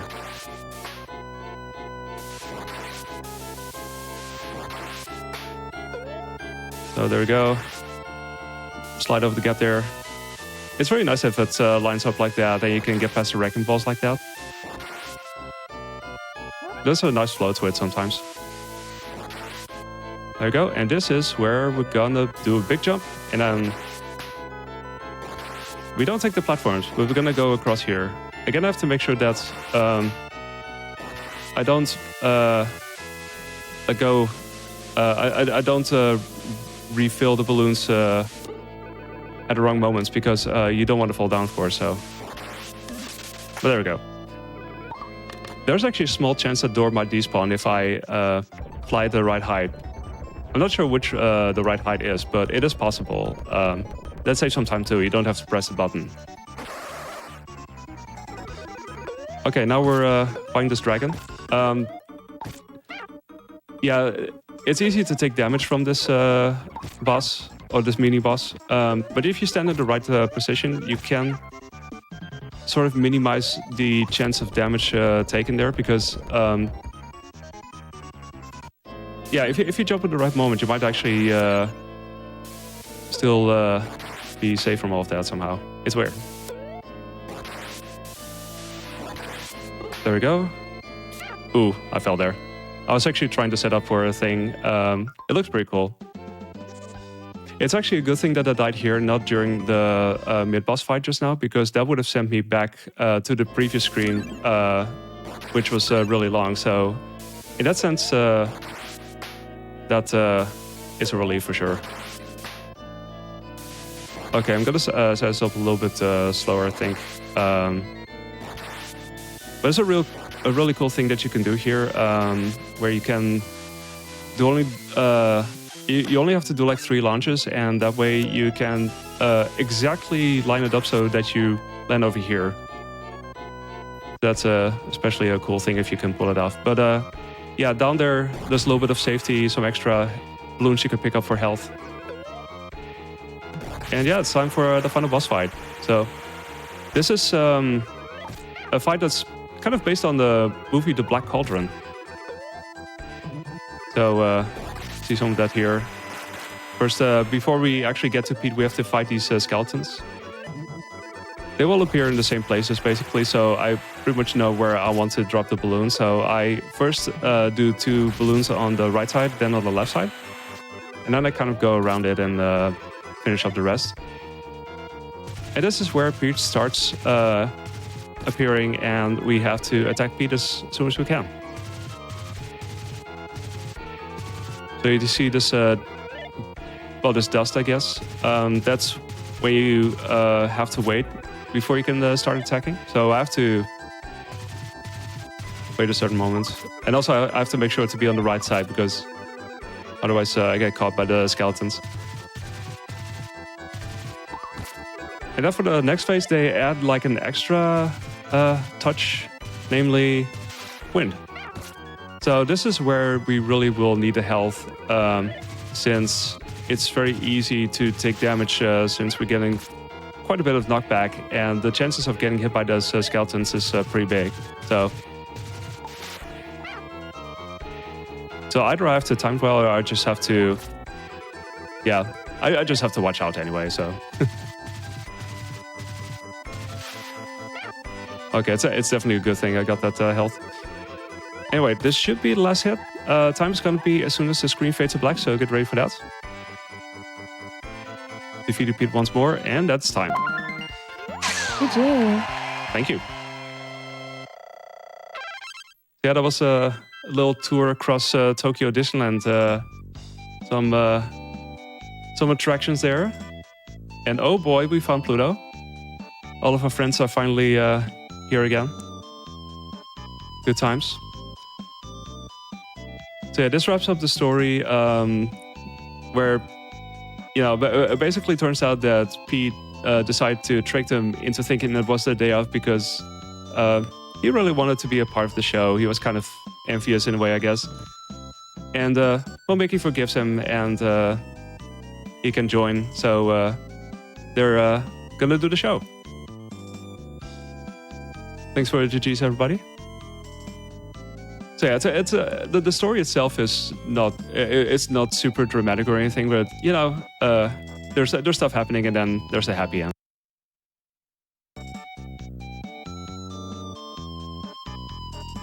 So yeah,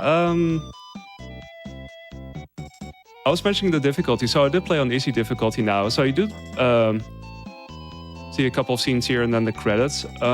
If you play on normal and on hard, you will see additional credits, including a parade and fireworks. So you don't see that here, but it's a nice little extra gift for those who did beat the game with a harder difficulty. So definitely worth checking out as well.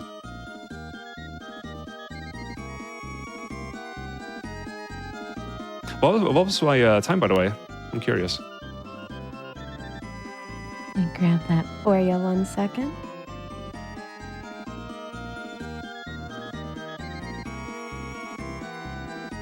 Oh yeah, I can see it over here. I see a 27. That's still nice. I was actually thinking sub 30. I would take that. So I'm happy about that for sure.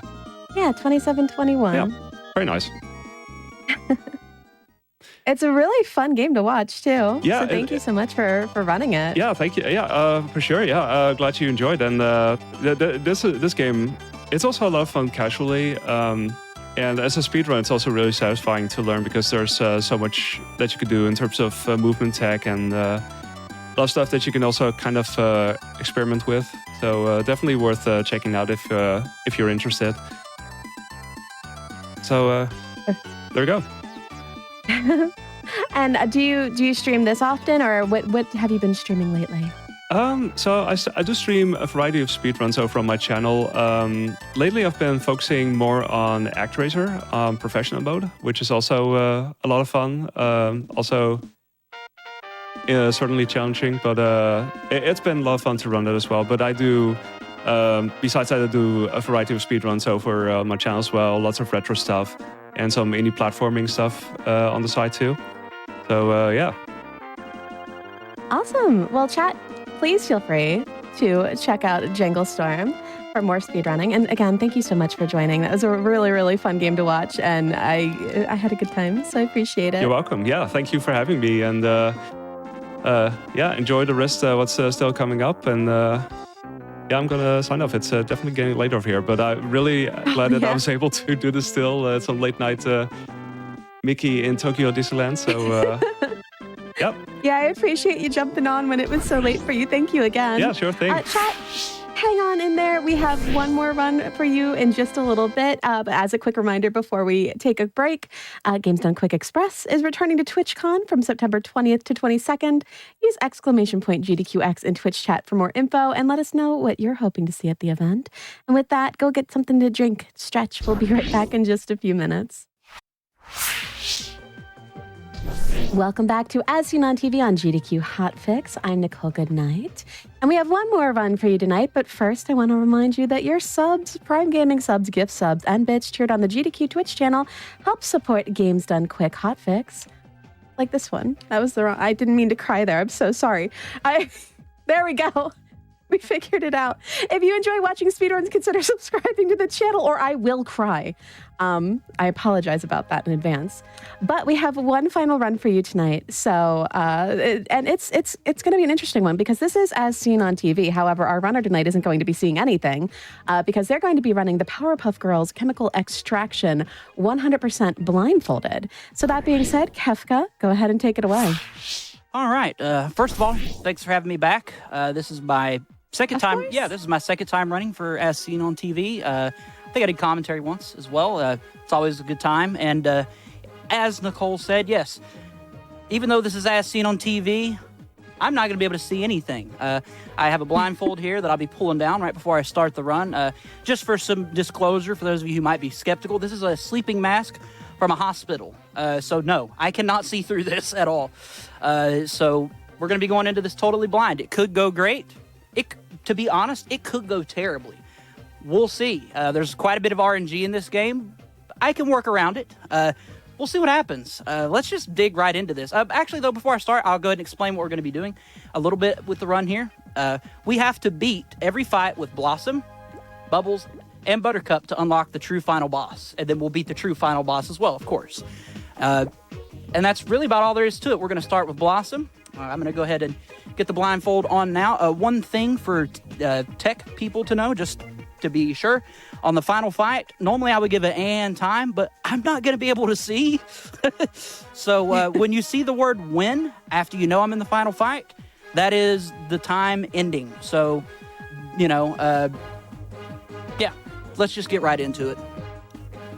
Okay, so we are blindfolded and ready to go. Here we go in 3, 2, 1, go. So, Good luck. thank you. So, our first fight here is against Billy. Now, Blossom is the fastest of the 3 Powerpuff Girls. but she's also the weakest. We'll see what happens here. I'm probably just dashing into a wall over and over. Okay, the fight is now over. I'm assuming I won. You get no audible feedback for if you won or lost, which is fun. I'll know if I won when I start the next fight. I did win. So this is Sedusa. We'll be seeing her 2 more times. She can be a bit of a pain. There's some geometry on the right side of the level that can cause her to sort of get stuck, and we won't be able to reach her very easily. Now, the general attack method in this game is to spam the air dash move, which there is a bit of a rhythm to it. It may seem like button mashing, but there is a pretty particular rhythm to it. And if I get quiet for a second, it's because I haven't used my ears to play. Apologies for the little gaps in commentary there. So this It is super okay. I think we all understand why.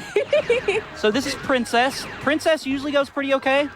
But Princess can get weird because Princess is one of the few enemies that can fly. There she is. Sounds like she ran away though. I heard her I heard her take off and fly.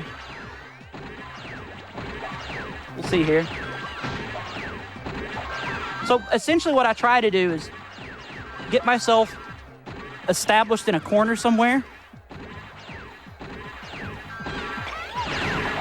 And then when I notice that she's hit me, I'll sort of do kind of a clockwise or counterclockwise rotation until I listen for some feedback for her getting hit or, you know, the opponent.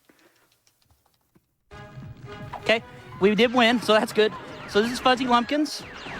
Fuzzy's one of the easier fights to do blindfolded because he has a pretty consistent thing that he does at the start of most fights. It can get a little weird. There is a sort of a barrel of fire on the left corner. You want to avoid that. You can get stun locked by that quite easily. That fight went really well. And I know I won that one because it was so quick. Fuzzy couldn't beat me that fast if Fuzzy tried. So here's Ace. And looks like we got good RNG. At least it seems so. Ace can also run up. If you look on the back of this level, there's like a green little shack kind of deal. Ace can sometimes run on top of that shack. And if he does that, I'll find out pretty quick because I'll notice that I'm not hitting anything. He didn't do that here, so we'll see if we get good Ace RNG for the other 2 girls. All right, and here's the final boss of Blossom. This is Mojo Jojo. Mojo is probably one of the hardest parts of this run.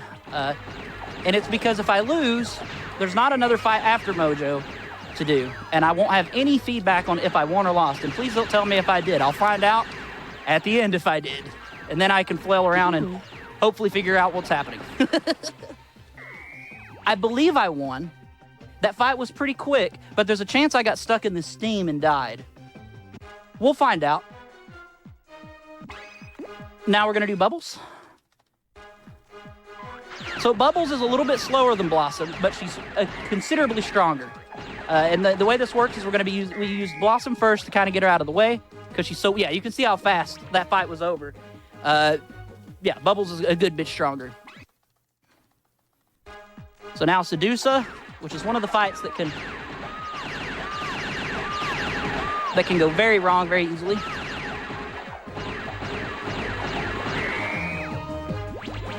Seems like that one went really well though. Sedusa really cooperated that time, which is pretty rare. We take those. Moving on to Princess. There it is. So what I'll try to do at the beginning of the Princess fight is I'll run straight down, and there's like a toy box or like a dollhouse or something like that, and I try to find it and hit it to sort of, to sort of give myself an indicator as to where I'm actually at on the map.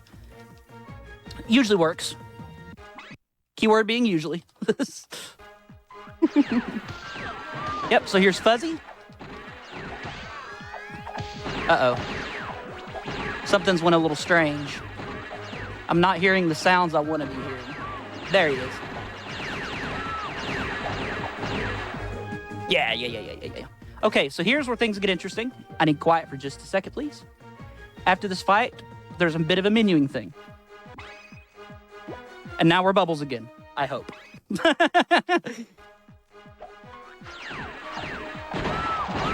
Cool. Looks like we got pretty okay ace RNG here as well. Yeah. Nice. Nice. If I hear bubbles get hit, I know the ace didn't go on top of the building, which is what we don't want ace to do. And here we go on Mojo.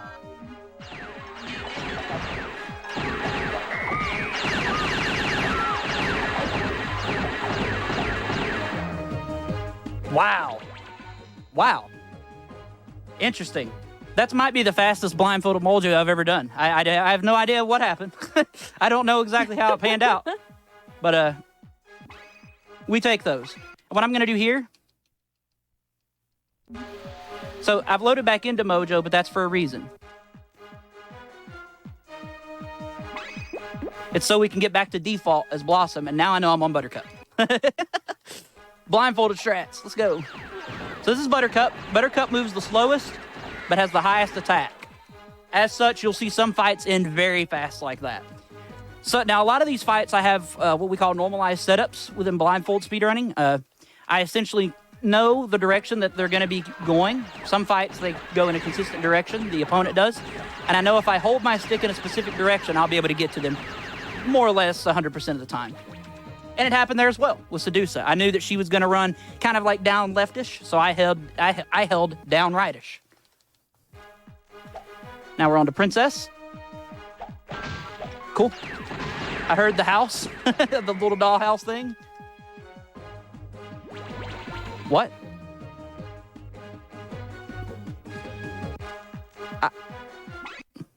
I don't know what just happened. I don't know. We'll find out, I suppose. That fight was over so fast. I have no idea what just happened. I mean, I know she didn't beat me that quick. Yeah, because we're on the fuzzy fight, but... I can't wait to tell you, but I will wait to tell you, but I can't wait to tell you. I must have just nuked her with something, essentially. Okay. Now we should be back on Buttercup to fight Ace.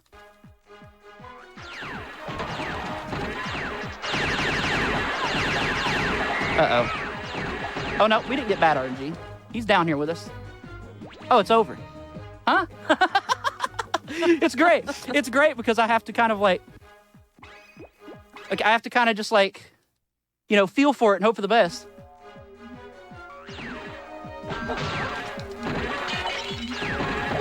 Now, if Mojo goes well, we'll be in good shape. And Mojo seemed to go well. So if everything is correct and I beat all the fights, there'll be a few black screens of text here.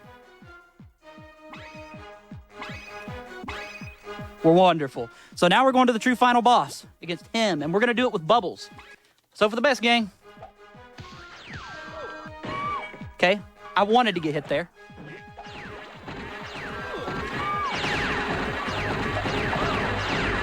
Come on. Go down. He's somewhere entirely different. I can already tell. Okay, it's over, maybe, unless I lost. I'm going to remove the blindfold, and it's going to make the run invalid. I won! We did it!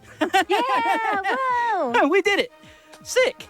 I'd love to know what the final time on that was, actually. That was a really good run. What was it? 840. 840? What's my record? Mm-hmm. Hold on, let me. I'm gonna take a quick look at what my record is on that. Yeah. If y'all don't mind. Also, the fight that you were like, what happened here? When you hit the dollhouse, it hit her right in the face. Yes. It hit her right in the face. It just like took out so much of her health. It was wild. Yes, let's go. That's what you want to see happen. That's wonderful. 840, not quite record. My record's 814, but that's still extremely solid. That's a really solid blindfolded run. That was really good. Yeah. So yeah, thanks for having me. I apologize that it sort of seemed like maybe I didn't know what I was talking about. To be clear, I've been running this game for 11 years. So I never once got the impression that you didn't know what you were talking about, to be fair. This is actually a pretty fun speed game if somebody wants to have a sort of a short, silly little fighting game to play. I can't recommend it enough. So I'm going to give a couple quick little shout outs to the Powerpuff Girls community, PD4FR, JT, just the different, runners that have touched this game over the last decade or so, myself included, I suppose. And yeah, thanks a lot for having me. This is the first time I've ever done a blindfolded run for an event. I was pretty nervous, but it went really well. So That was great. Thank you so much for doing it. Thank you so much for, for not seeing. suggesting it. Yeah. Thank you for, not watching what you were doing. It was great. I really appreciate you being on again. As always, I've been telling everyone, keep submitting because, I love featuring runs. That's what we do. That's what this show's all about. Let's feature some runs that are as seen on TV. So I appreciate the submission for it. Yeah. So, In chat. Again, thanks for having me, and I hope everybody enjoyed. So keep watching. There's more stuff coming up after this on the channel, I believe. So, yeah. You shouted out the community, but chat, you can also follow Kefka. Oh, yeah, I exist. That is right. So feel free to follow him on Twitch. It's Kefka14 for more speedrunning fun.